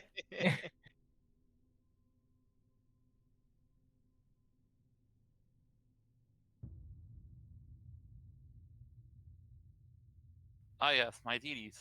No description has been provided of this deity. Thank you, Wiki.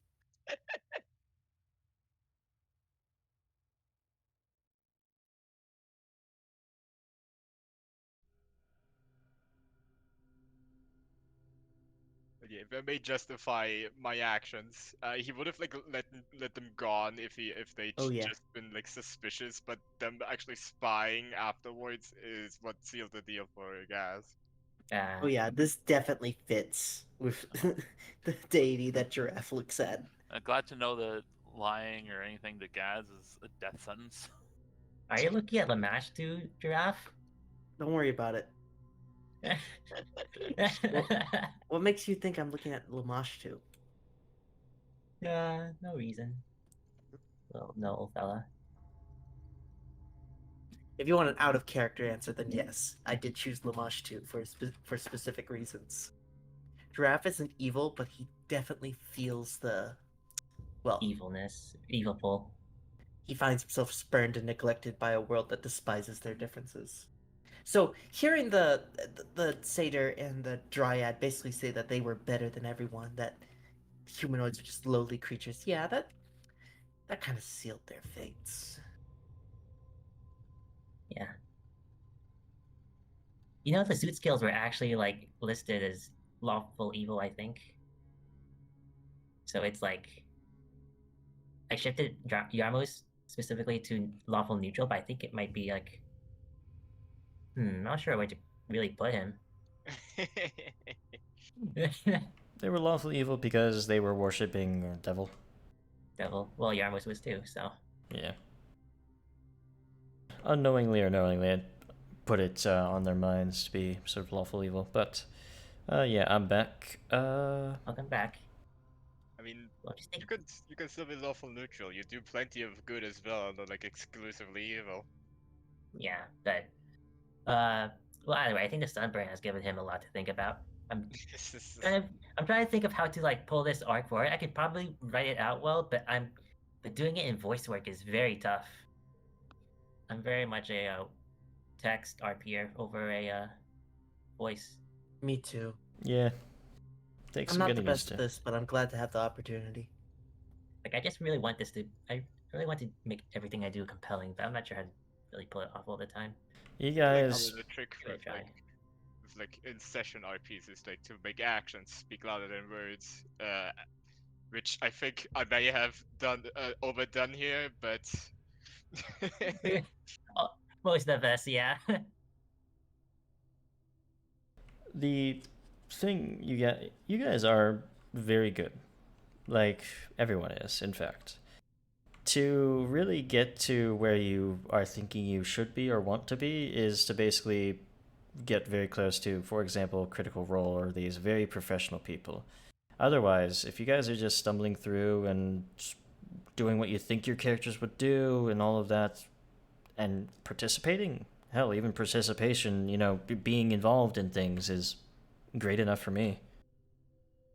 Wonderful. impromptu RP lesson from Cowboys. Mm-hmm. So put it next in chat if you're back from the break.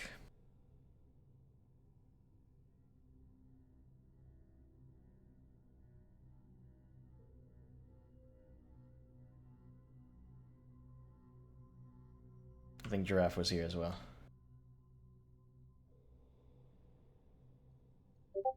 Maybe. I was just typing something out. Oh, okay.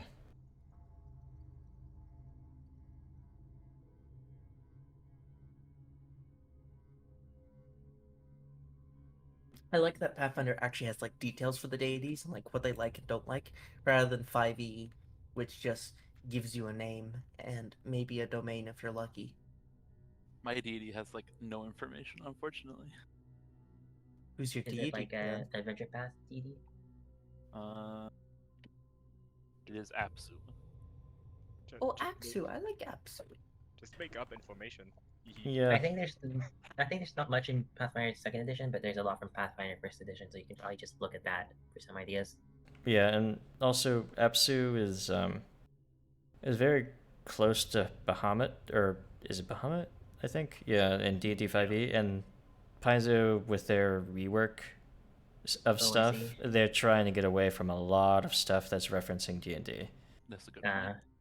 So they probably aren't going to expand Apsu because he's literally just Bahamut.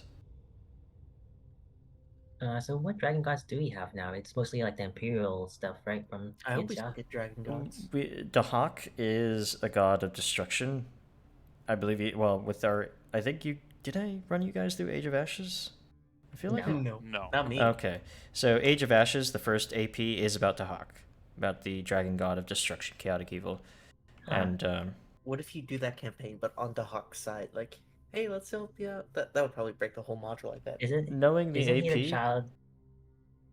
Isn't he like the child of Tiamat and Apsu? That seems very yeah, hard to divorce. it's sort of like that, but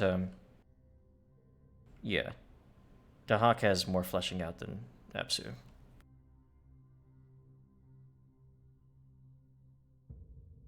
Just realized kobolds don't really like have a deity in like Golarion and like Forgotten Realms where they like quote unquote have Cortel Mac at least.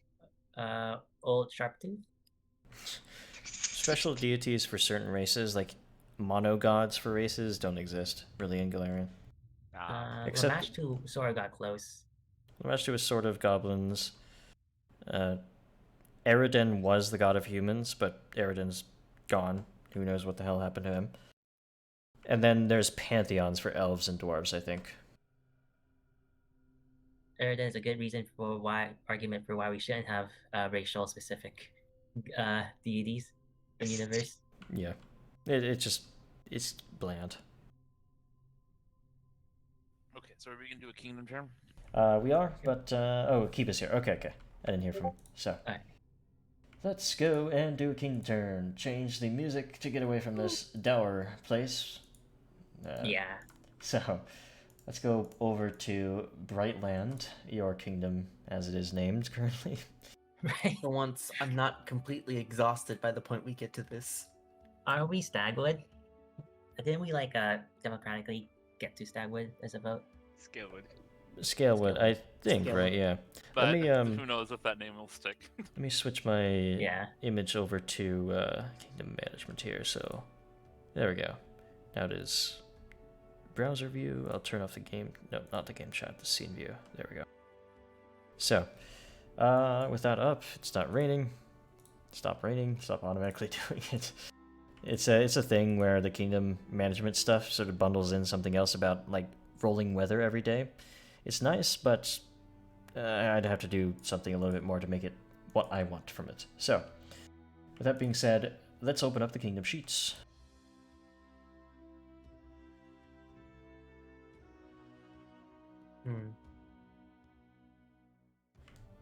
Welcome back to your kingdom, and yeah, it was Scalewood, so I'll change the scene's name to Scalewood. Scalewood, Scaleport. And hey, I think we do you guys need to do anything other than start the kingdom turn here as you return to the capital? Like in character Mm. stuff, or wait, what'd you say? Yeah, like anything in character, anything with that, because this is, for the purpose of it, this is a month later in the timeline, because you can only do a kingdom turn once a month, and then it takes a week of your Yeah. time in that month. This is, I will say, it is an event that occurs after you deal with the werewolf. So the Okay. werewolf will Gotcha. have been dealt with before this occurs. Probably learning and more spells. Yarwitz definitely wants to have words with Tristian and Pod and really get into the spirituality of it all. And Anything Giraffe Deity does stuff? can be done other parts of the game, like buying weapons. yeah, So but we'll it put seems like something that should be in game. we'll put all of that in the back pocket. Just keep in Gotcha. mind you have 3 weeks of downtime after you deal with the werewolf. Yeah, so it's going to get a little strange, but we do need to get these kingdom turns done every week so we could get the kingdom up to scale. Yeah. So, for the purpose of it, let's go to a kingdom turn here. Everyone flip or open up your macro for the kingdom sheet so you can follow along with this. And yeah, you will gain 1 fame at the start. It reset down to 0 from last time, so it's now 1. No leadership adjustments, guys? Nope, No. nothing to change. Don't believe so. Alright, so I'm going to move this guy over here. There we go, so we can have a little bit of view of the As kingdom gets there. chose by popular vote. Let us adjust unrest. No adjustments are needed because you have food and all that. Collecting resources. Your standard resource adjustments. You had a lot of dice last time. Oh my god. She accrued quite a bit. About average. Not, I mean, those are terrible rolls in there. That is a 1 1 1 1 1 2 3 3 4 3 2 1. So Yeah, oh. with this, do we collect like ore from the mines and stuff then, or how does this work? Yes. So that is not automated. I don't. Oh, here it is. Okay, I did not automate this, or I did not increase the resource like mines you have. I think these are it. We have a copper ore mine and a quarry. Yeah, it's just a regular quarry will give you 1 resource, but the copper special will give you 2 resources in ore. So if I press that button, well, I don't want to press it again because it'll mess up the resources. But you do get to wait, quantity. What is resources on this? I don't know. Either way, I'm just gonna put it up to 1 and call this 0 for now. I don't know what resources means there, but stone goes up to 4. Ore goes up to 2. And that is your resource collected, as all of that comes into the scale port here. And you'll pay consumption of food, as people need to eat. Now we go to the commerce phase. Collecting taxes, or reducing unrest. You don't have any unrest, but did you guys collect taxes last time? Yes. We did, yeah. So, will you do it this time? There are higher risks, but you can still do it. That sounds like something parents would do. Sure, let's collect taxes. Just 1 unrest. We haven't even had a point of unrest yet this whole game. Yeah. So, So we definitely adjust unrest before collecting taxes, right? yeah, this all goes in order of the operations here. Gotcha. Well, Okay, That's so failure. I think we should use the fame Oh, point. bye. alright, fame. Let's do that again. A success this time. You do get 1 unrest, but you will get +1 to all economy-based checks for the rest of the kingdom turn, which is actually really good. So that is added, and fame is down to 0. Now, do you guys want to improve the lifestyle of your people? This is an optional thing because if you fail it, you'll take a penalty to economy-based checks for the remainder of the turn. Otherwise, there's no cost to it if you succeed. There's a chance of critically failing though, which adds a ruin. Yeah, it does, and you don't have any fame. Probably skip, in my opinion. Keep Okay it? with that. Alright, so trading commodities. This allows you to sell off some of your commodities they have, so lumber, luxuries, all that. You do have a lot of stone, a lot of ore that you're probably not going to use anything to build for, because ore is a resource that's a little bit more advanced than like lumber, right? So what do you want to trade off, if anything at all? I'm good with selling a couple ore. Yeah, we should sell the ore. We're probably gonna spend some stone so that we don't camp next turn, right? Well, for this building, we have to build a house. Otherwise, we can't build anything. So, what does a house take? And we should do what we do based on that. Lumber. Just lumber? Mm. Then we should sell all for the stone then, probably. Well, remember that houses aren't the only thing that does, whatchamacallit, housing. Other buildings can count as housing. So, for example, if we go to houses, yeah, my images got broken, so we're gonna just have to deal with that. Houses has the residential trait. The residential trait is what gives housing. So if you find anything else, any other building that has residential, which I think the barracks might.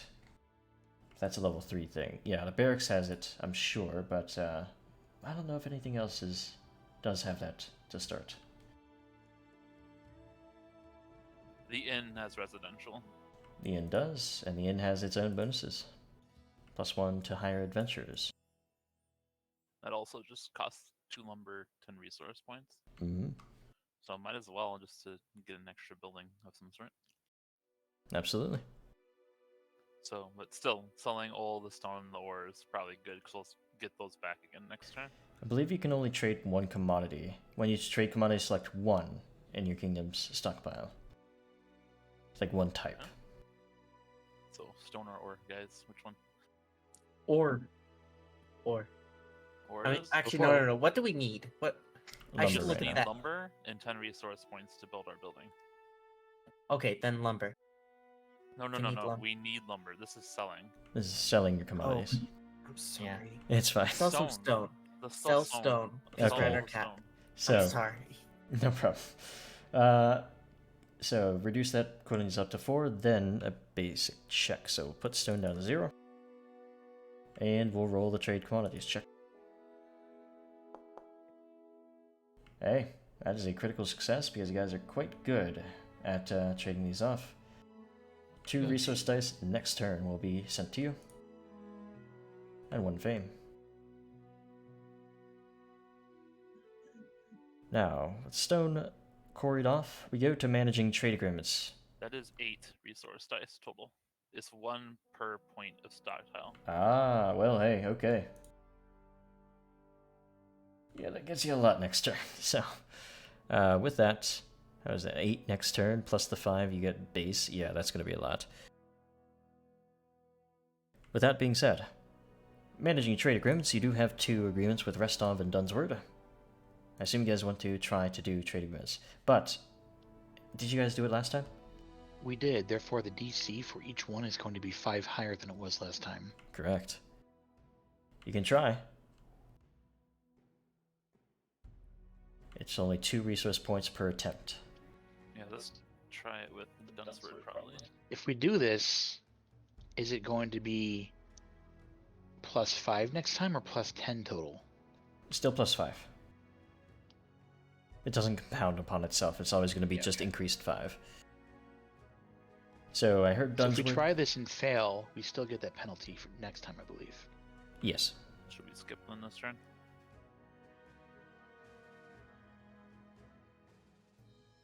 We can probably skip. I think so. Alright, you guys have plenty of resource dice next turn. So, now we're going to get to the leadership activities phase. Now, I told you guys before the game, due to my experiences with my other professional groups,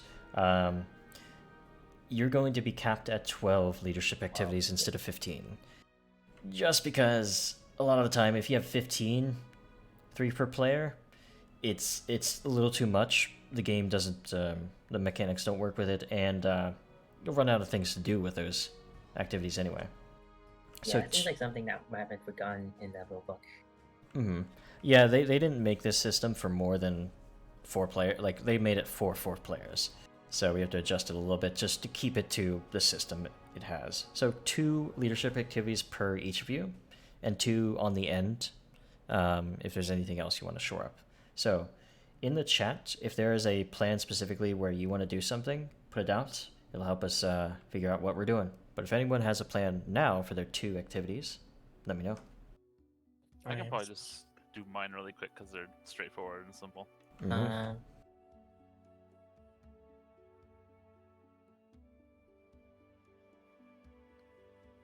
Probably start with create a masterpiece, like always. Mm-hmm. Every single turn. Going to the artisans. It is going to be a statue of Jarmos. Mm-hmm. Oh boy. Do you want me to roll this, or do you want to roll it? You guys roll these, since they're your actions. Hey, fame points. Goes straight up. And my second action is going to be prognostication again. Alrighty. Now tell me, what sort of stance would Yarm have? Would it be like regal, or like... on the statue? What's it trying to evoke, actually? What is the statue of Jarmos trying to convoke? Standing heroically. All the statues have been like heroic statues. Okay.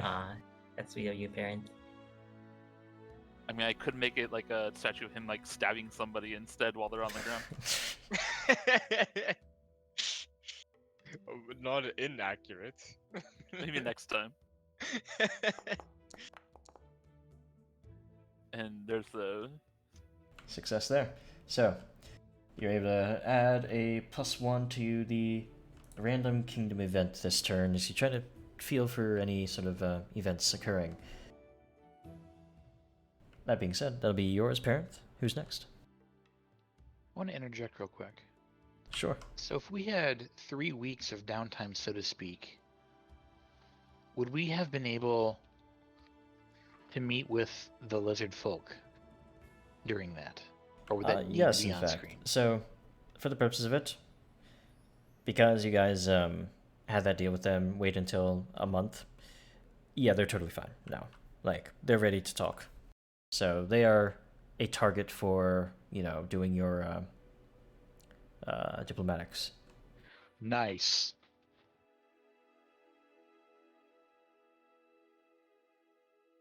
Wonder how high their DC is going to be, though. Yeah, right? Yeah. So I They gotta are- think about this. Do I want to just do a flat They are thing, or do I 20. want to buff it? They're 22 base. It goes down by 4 because you guys helped them, so they're 18. I think we should try to use something to help us here. Maybe, let's see. So our options are for aiding this are basically a supernatural solution or a creative solution. Mm-hmm. Remember that those are fortune effects, and fame is also a fortune effect. So Fame it's is the one also a or the fortune other. effect. And we have 2 fames, so you might as well just jump at it with fame, in my opinion. Fair point. Because All fame right. seems stronger than like the fortune effects. the other ones. Okay. I don't know if I particularly have a specific other thing that I would want to do, so maybe it would be that, and then something like providing care or something. Focused attention is sort of the aid Oh, action okay. as well, if you want to help anybody else out. Interesting. But yeah, provide care would be nice now because we actually do have an unrest. That's Yeah. right. Provide care is defense skill. There There are are other options that would help us do this that don't use defense then. Yep, rest and relax is one that reduces unrest. You got quell unrest once per round. That's a little bit more of a powerful one to really push it down. But yeah, your other option is rest and relax. Rest and relax might actually be better off. It's gonna have a much easier skill check then. We can't. It'll be harder to do it if we also do it next turn as well. Mm-hmm. And if you do the unrest now, it'll reduce the circumstance penalty. So go for it. Yeah. So I'm gonna say rest and relax, and then lizard folk. Let us see. This is just a basic roll. And that'll be an easy success. As part of that, what did you roll? Like what skill did you use? Arts actually. All right, so bringing people out for like arts fairs and little sort of like get-togethers with that, book clubs, stuff like that. So spreading the word of Shellen, essentially. So Yeah. works for you. Right. We're becoming quite the bourgeois nation. I mean, one of my goals here was to potentially provide a place where cultures can interact and spread art and the love of art, etc. So, yeah. Follow up with the diplomatic envoy to the lizard folk. Okay. Mhm. And this has to be statecraft, huh? It does. Okay. Here we go. Something you are trained in. Hey, you didn't add the DC though. That's why it I says did it's not add critical the DC. success. So we're going to skip that roll and try Mhm. again with the actual DC. Name the DC, please. DC is 18. You can find the DCs for negotiations on the trait tab. Beautiful. And hey, 18 on the Oh! dice plus your modifiers. Natural You're able 18. to surprisingly, even perhaps to you, as they're pretty. Lizard folk are Eruxi rather in Galarian's terms they are not known to take well to outsiders. They have an alien way of thinking, being sort of lizard-like, but you're able to establish some relations with them. Yes. So, with that established, 2 of you down. Who's next? I'm So not for the sure. Abruzzi, that was like a full trade agreement, not just diplomatic relations. Nope, it was just diplomatics right now. Oh, okay. Trade agreement is a separate thing. I kind of want to do process hidden fees and trade agreement, but also in character, I feel like Yarmos would probably be doing focused attention twice instead. Why Uh, focus attention twice? He's very lost right now in Okay. character. He's uncertain about the things he's doing, the things he's choosing to do. So let's say one of them will be, what you were planning, and one of them focus attention. All right, sounds good. I'll go ahead and do processing fees. Going over to Jubilost and Jubilost. asking them to process some additional taxes, fees, other things that sort of pop up on people. You have a risk of getting people annoyed, but did you guys you didn't process in fees last time, did you? No, we didn't. No, Pretty we sure. did. Okay. We did with the God crit as well, so we get no. Oh yeah, so you didn't have the penalties for it, and this time again, And yeah, we got crit again. Wonderful.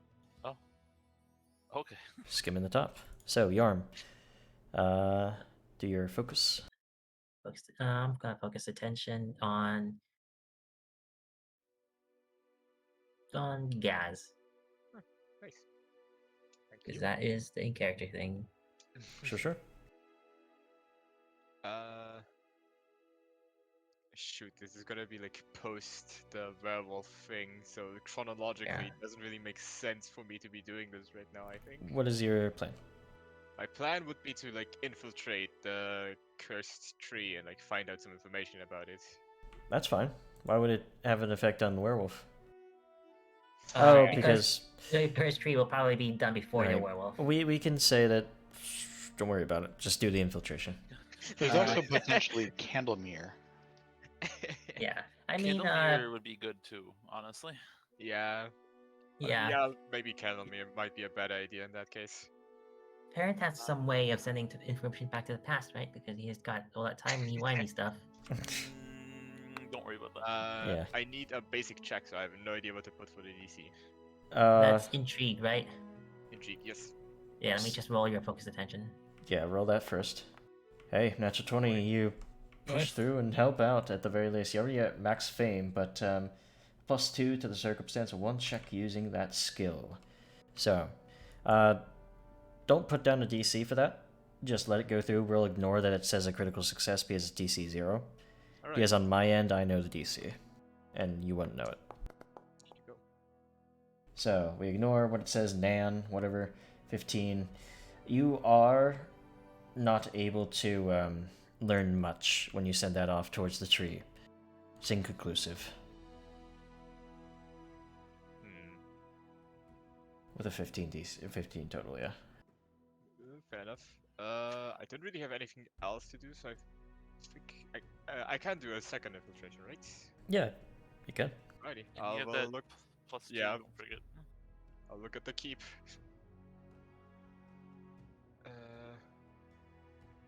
Looking at Candlemere. That fog-shrouded tower in the island there. Unfortunately, a +2 for this one, but And you have 3 fame, so use it or lose it. it's. I will use it. Probably. I think you subtract 2 from the roll. Yeah, why is it +4 only? Oh, Oh, well, hey. It's only for one check. Okay. So, yeah, your infiltration isn't your best skill here, but with a natural 20, as you send people Wow. to Candlemere, you do get a critical success here. You learn that it is infested with will-o-wisps. They're easy to identify by your investigators there. It's a dark place. And in that tower, before they had to leave, they did see that there is an underbelly to it, a dungeon beneath the tower. Definitely a place you might want to clear out for the sake of your fishermen, or anybody else, really. So in other words, we should definitely be packing for a long journey for that one. Noted. Yeah, it's going to be a big place to deal with, to tackle. Not like big, but you know what I mean. So, that is... Yeah. Well, okay, I think I know what I want to do. Yeah. I want to. Man, because I individually cannot collect resources, right? Or is that a leadership activity I can do? Sorry, collect resources? Like, there's an activity in region activities, like go fishing or. So, look up on your character sheet, on your kingdom sheet here, You'll Yeah, see everything under leadership activities is what you can do. You can't do That's anything what I can else. do. Well, I'm not sure what I can do. Any suggestions? Crafting luxuries is always nice because luxuries sell pretty well. You lose only 1 rolled resource dice. You have a lot of resource points right now. Okay. I think I'll do that. Yeah, do that. Wait. I'm going to focus attention, then craft luxuries. believe That focus attention is aiding somebody else, not yourself. Never mind. I guess I'll just craft luxuries. Yeah, go for it. He's just very focused on crafting luxuries.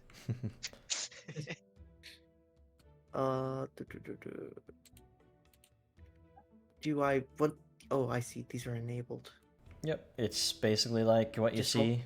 Yeah. It'll put the DC 14 in. That's your standard DC at this level. You gain 1 luxury. 17. Nice. And it does spend 2 of your resource points here. Game system does seem kind of abusable because you lose could 1 probably rolled.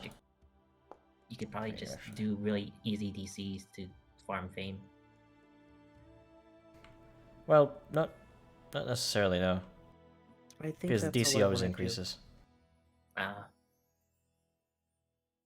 Because other than like recruit an army in the form of like making sure the townsfolk know how to defend themselves. Yeah, that's That's too early. beyond too early what for that. we're the scope right We don't now. have the resources to support an army, I don't think. So for the purposes of it, you have 3 more in total as a group here. What do you guys want to do with them? We only have 1 more. More, The right? 2 extra, remember? And Oh, Giraffe, you're right. yeah, spent 1 of his, so you have 3 total. We should establish a trade agreement with the lizard folk. Probably. Hmm? Attempt to, at least. I will. Is there roll that, I anything? guess. Is there anything to do with like just really pulling the people together or whatnot? Like, I'm not really sure what actions really correspond with being a viceroy. Exactly. Don't consider it too much as like being a viceroy. Like, yes, these are leadership activities, and yes, you have a role in the leadership, but you can do any of the leadership activities because Okay. yeah, it's difficult to sort of put yourself in that mindset. You could, but yeah. Hey, so that is a success with the lizard folk. You're able to establish a agreement with them. Nice. More trading partners. That- I would suggest requesting foreign aid.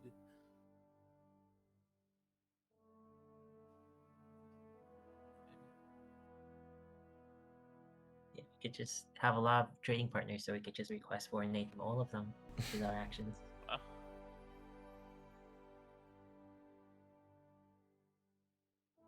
So you can request that aid.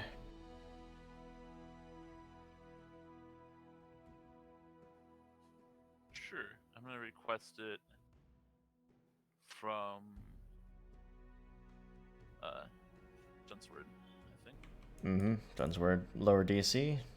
It is 14 though in total. Oh. Either way, you So, rolled a 14, so success. still going to be a success there, as you do gain 1 rolled immediately. Helps you out a little bit here. The 3 there, if you don't spend it, doesn't get added to your experience. Because every point of resource, I think, is 1 or 10 experience points to the kingdom itself. So there are turns, if you didn't want to spend any money, or just are able to accrue a lot of money, you can just convert it to XP, which is really nice. But yeah, you got some resources there. If the rolled resource dice is what you wanted out of that, there's another option. With the +2 circumstance. Up to you. Did anybody else want to do anything, or there's 1 action left now? I don't have anything in particular in mind. You pretty much covered everything I was Same. thinking about.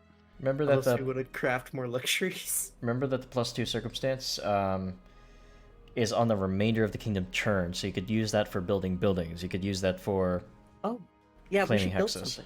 Okay. Build a then house. Well, we'll get to there. Yes. Then we should take that bonus. Okay, so we'll So get it the to +2 resources. instead of the 3 resources. So +2 there. Resource back to 20. You have 1 more leadership if you want to do anything with it.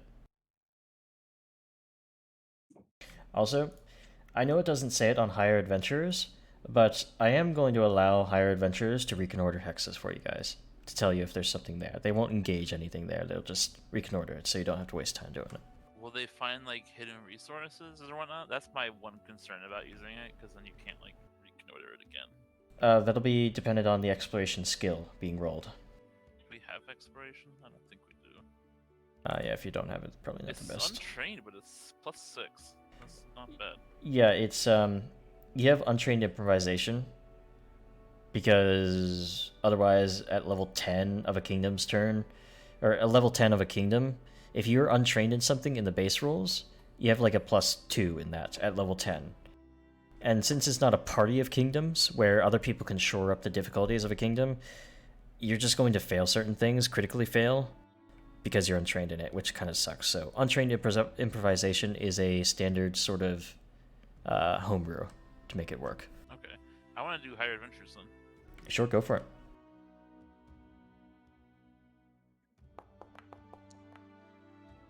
Alrighty. DC is on my end. So where is it actually going? Like, where do you want them to reconnoiter for you? Let's see.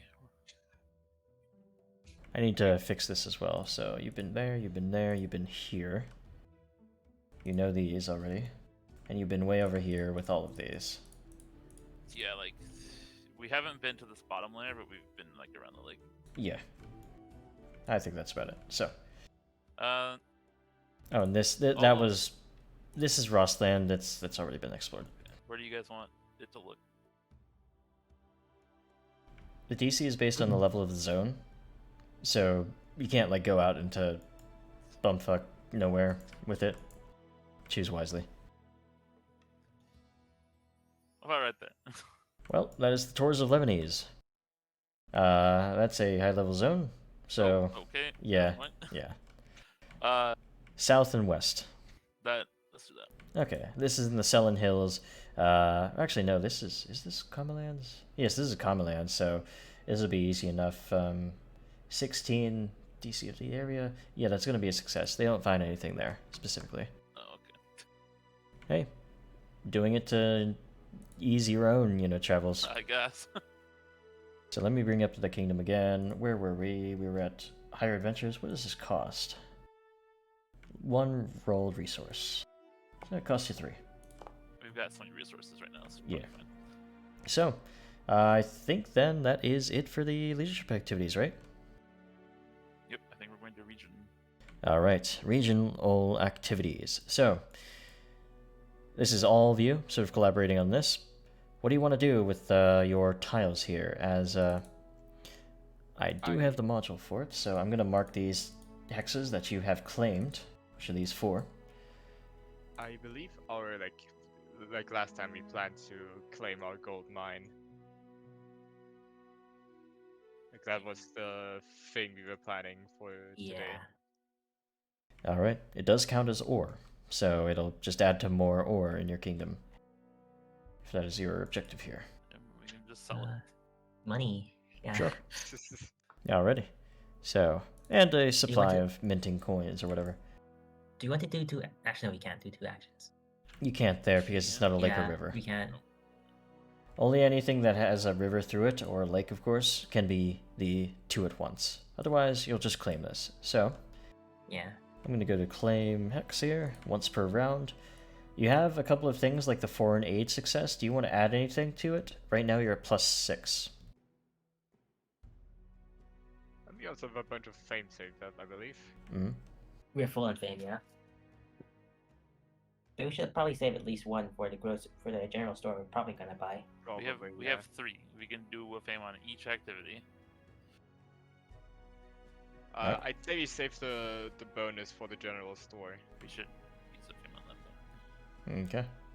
I rolled it, but we can do a fame point and add the bonus retroactively if you guys would like. I think we're saving the bonus for the general store. What's the skill for general store? Let me look. Actually, we none of not? your bonuses here will affect it because you already claimed a landmark last turn, and that does add to exploration. And it's a circumstance bonus. So if you... If you guys click Claim Hex and look at the modifiers breakdown there, you'll see that some of these are already overlapping, in fact. So I think +6 is where you can get to here. So let's try it again here with the Fame. We'll succeed. 14 on the dice. One size more for the kingdom, and one more claim added to the territory. The gold mine is claimed, but will have to be established later. Now you have 2 more regional activities. You can't claim a hex because you only do that once per turn, until I think level 6 or something. Either way, what do you do with the rest of your regional activities? Build some roads. Yeah, I'm fine with that. Probably the old sycamore. Alrighty. So, building up some roads. Can you only do that once per turn? No, that's not a once per turn. It'll say if it's once per turn, like the claim hex there. I We are see. sort of building roads basically all over the only places that we don't really go to anymore. Think of it as we need to get back to Oleg's trading post really fast, and probably hero point that so we don't fail. Alright. Same point. And then save the last one for the store if we need it. Okay. Try as you might. Going through the hills in the central land of Greenbelt with the roads has just failed, unfortunately. So with the building roads, it costs you 2 resource points for hills. Well, you just failed, unfortunately. You have 1 more regional activity. And down to 1 fame, actually. You can always just do something safe, going fishing, stuff like that. I don't feel like playing card games.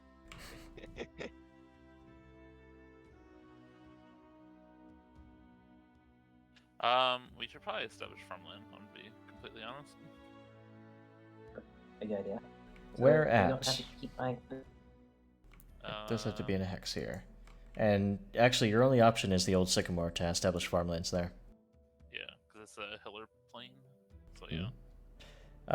Planes are related to permanent hex. The hex has influenced one of your settlements. Alright, so if you're targeting a hex that's predominantly hills, you must spend 2 resource points and to check it against your control DC plus 5. So the DC would be 19 to do it in hills. Oh. Good grief. Being an agrarian society is hard until you get to the plains up here in Rostland or to the west of the Gnarl Marshes there. Right now, you're more pastoral, you're more fishing and livestock. Okay, so we have to basically use one of the other ones. Okay. I mean, we don't Or you have level to up, establish yeah. farmland. If you can grab this hex, we get farmland for free from what I see, and we can Yep. probably build lumber there too. You cannot build more than one type of site. So you can't do farmland and a work site, Oh, for okay. example. Still, it's a free farm. I didn't notice that. So Either way, I think we're narrowing it down. Going fishing? sure. Delicious. We're only missing 1 food, so Hey. You have a high boating, so yeah, 1 more food gets it back to max.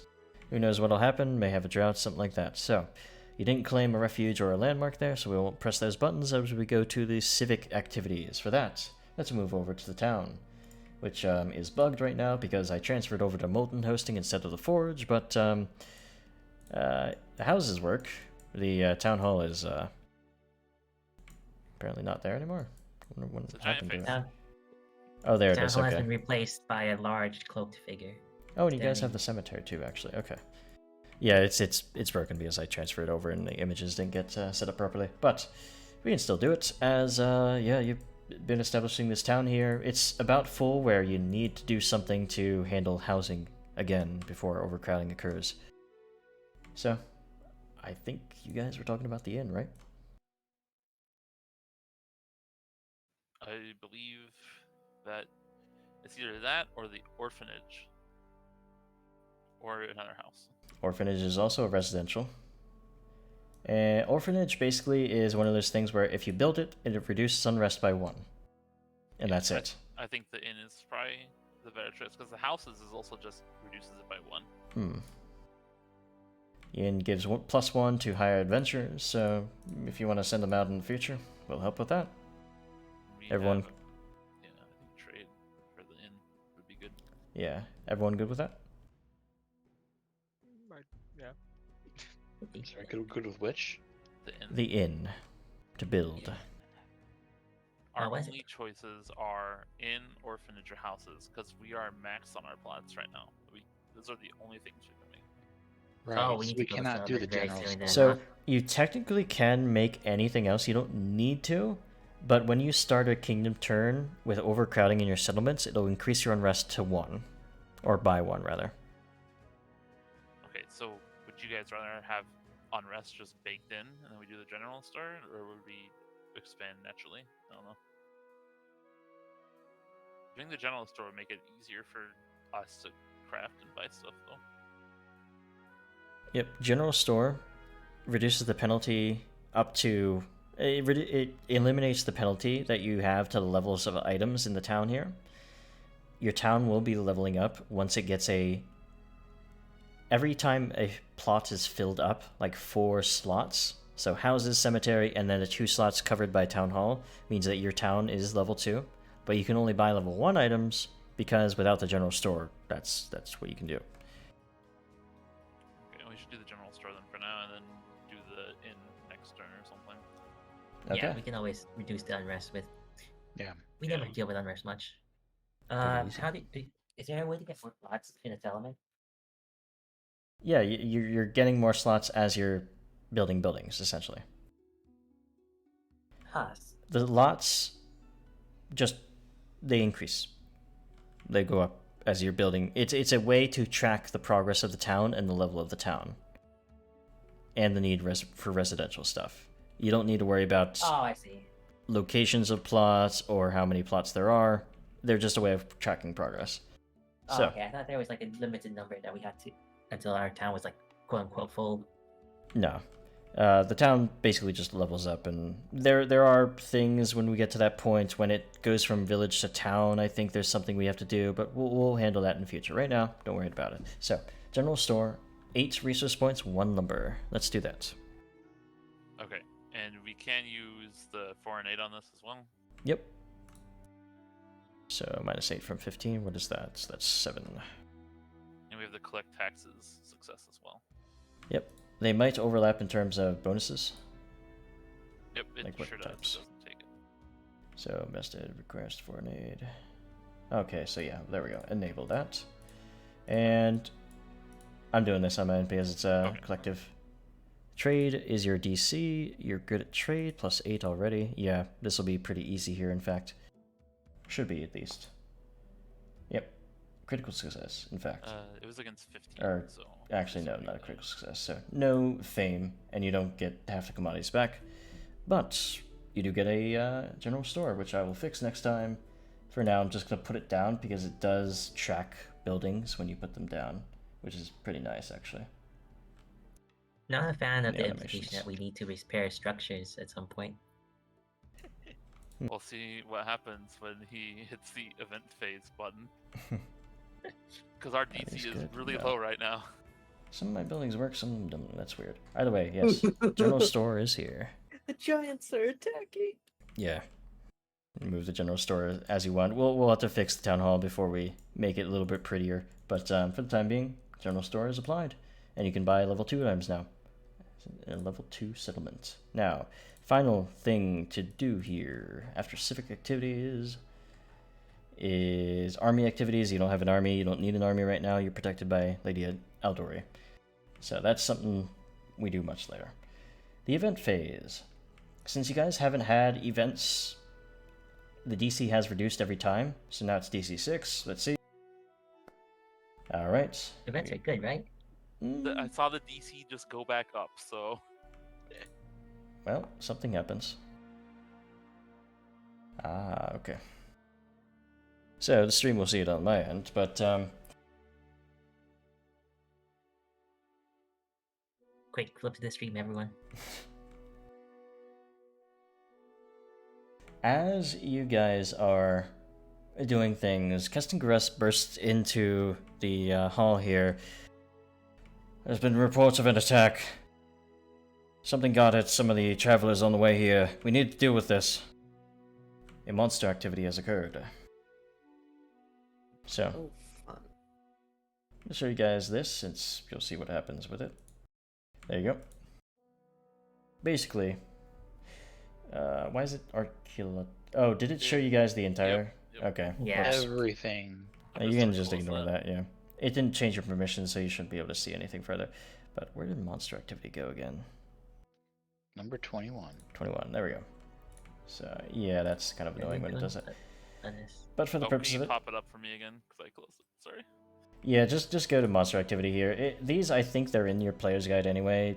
These are like random events, so it's not too bad to see them rather. I'm just not clicking on anything else other than monster. Yeah.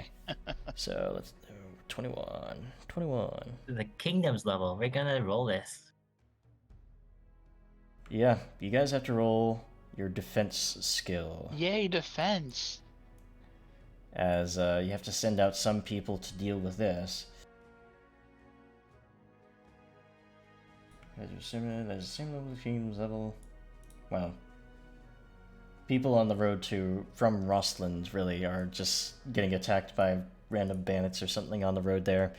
But you need to deal with it, so let's see what you do. I'm gonna roll the defense right here. And so I did do precognition, or whatever Yeah. it's called. So that should go as the +1, right? It will. So where is defense? There it is. It's untrained, Scared. but you have a +1 because of let me phase Can you event. Can you use a fame point on this too? Yeah. Okay. Well, Oh. as you send it off, total of 10. DC is going to be 14 there because that's level 1 DC. Fame. Are we just Fame. faming this right out of the bat? Yeah. Defense. This is a event activity. Let us roll. You do eventually There you go. succeed sending out some of those hired adventurers or others to deal with these bandits that still remain on the road there. And I have no idea where my thing went for that event. Oh, here it is. With a success. They attack some people, but they're driven off before they can cause too much damage.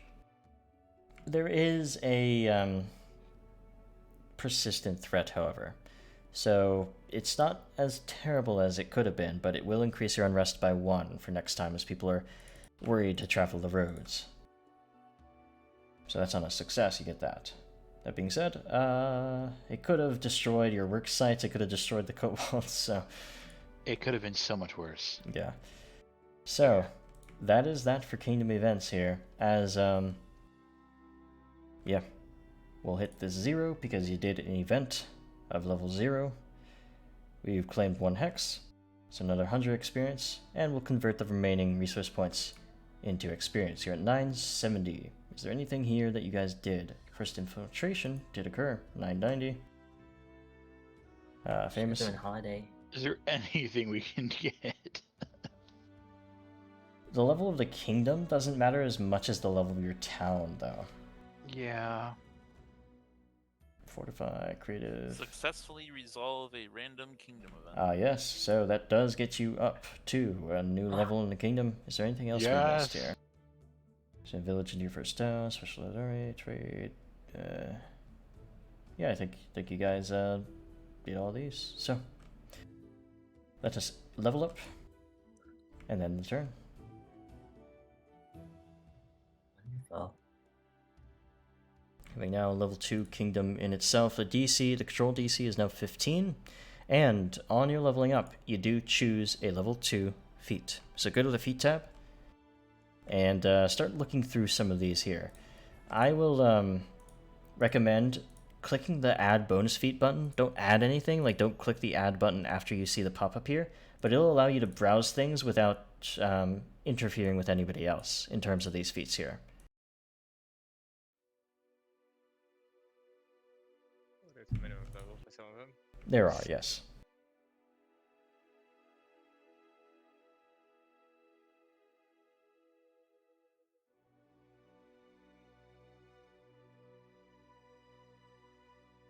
So, common one is insider trading.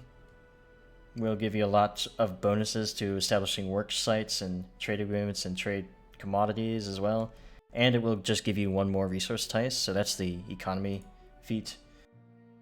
Practical magic's actually pretty good because it allows you to replace engineering checks with magic checks, and a lot of those are going to be building buildings with engineering and other things like that. We We can are also trained. theoretically use this feat to pick up intrigue or defense. You could, yes, you could do skill training as well. I will let you know you will, on other levels, get skill increases as well. Like normal for characters.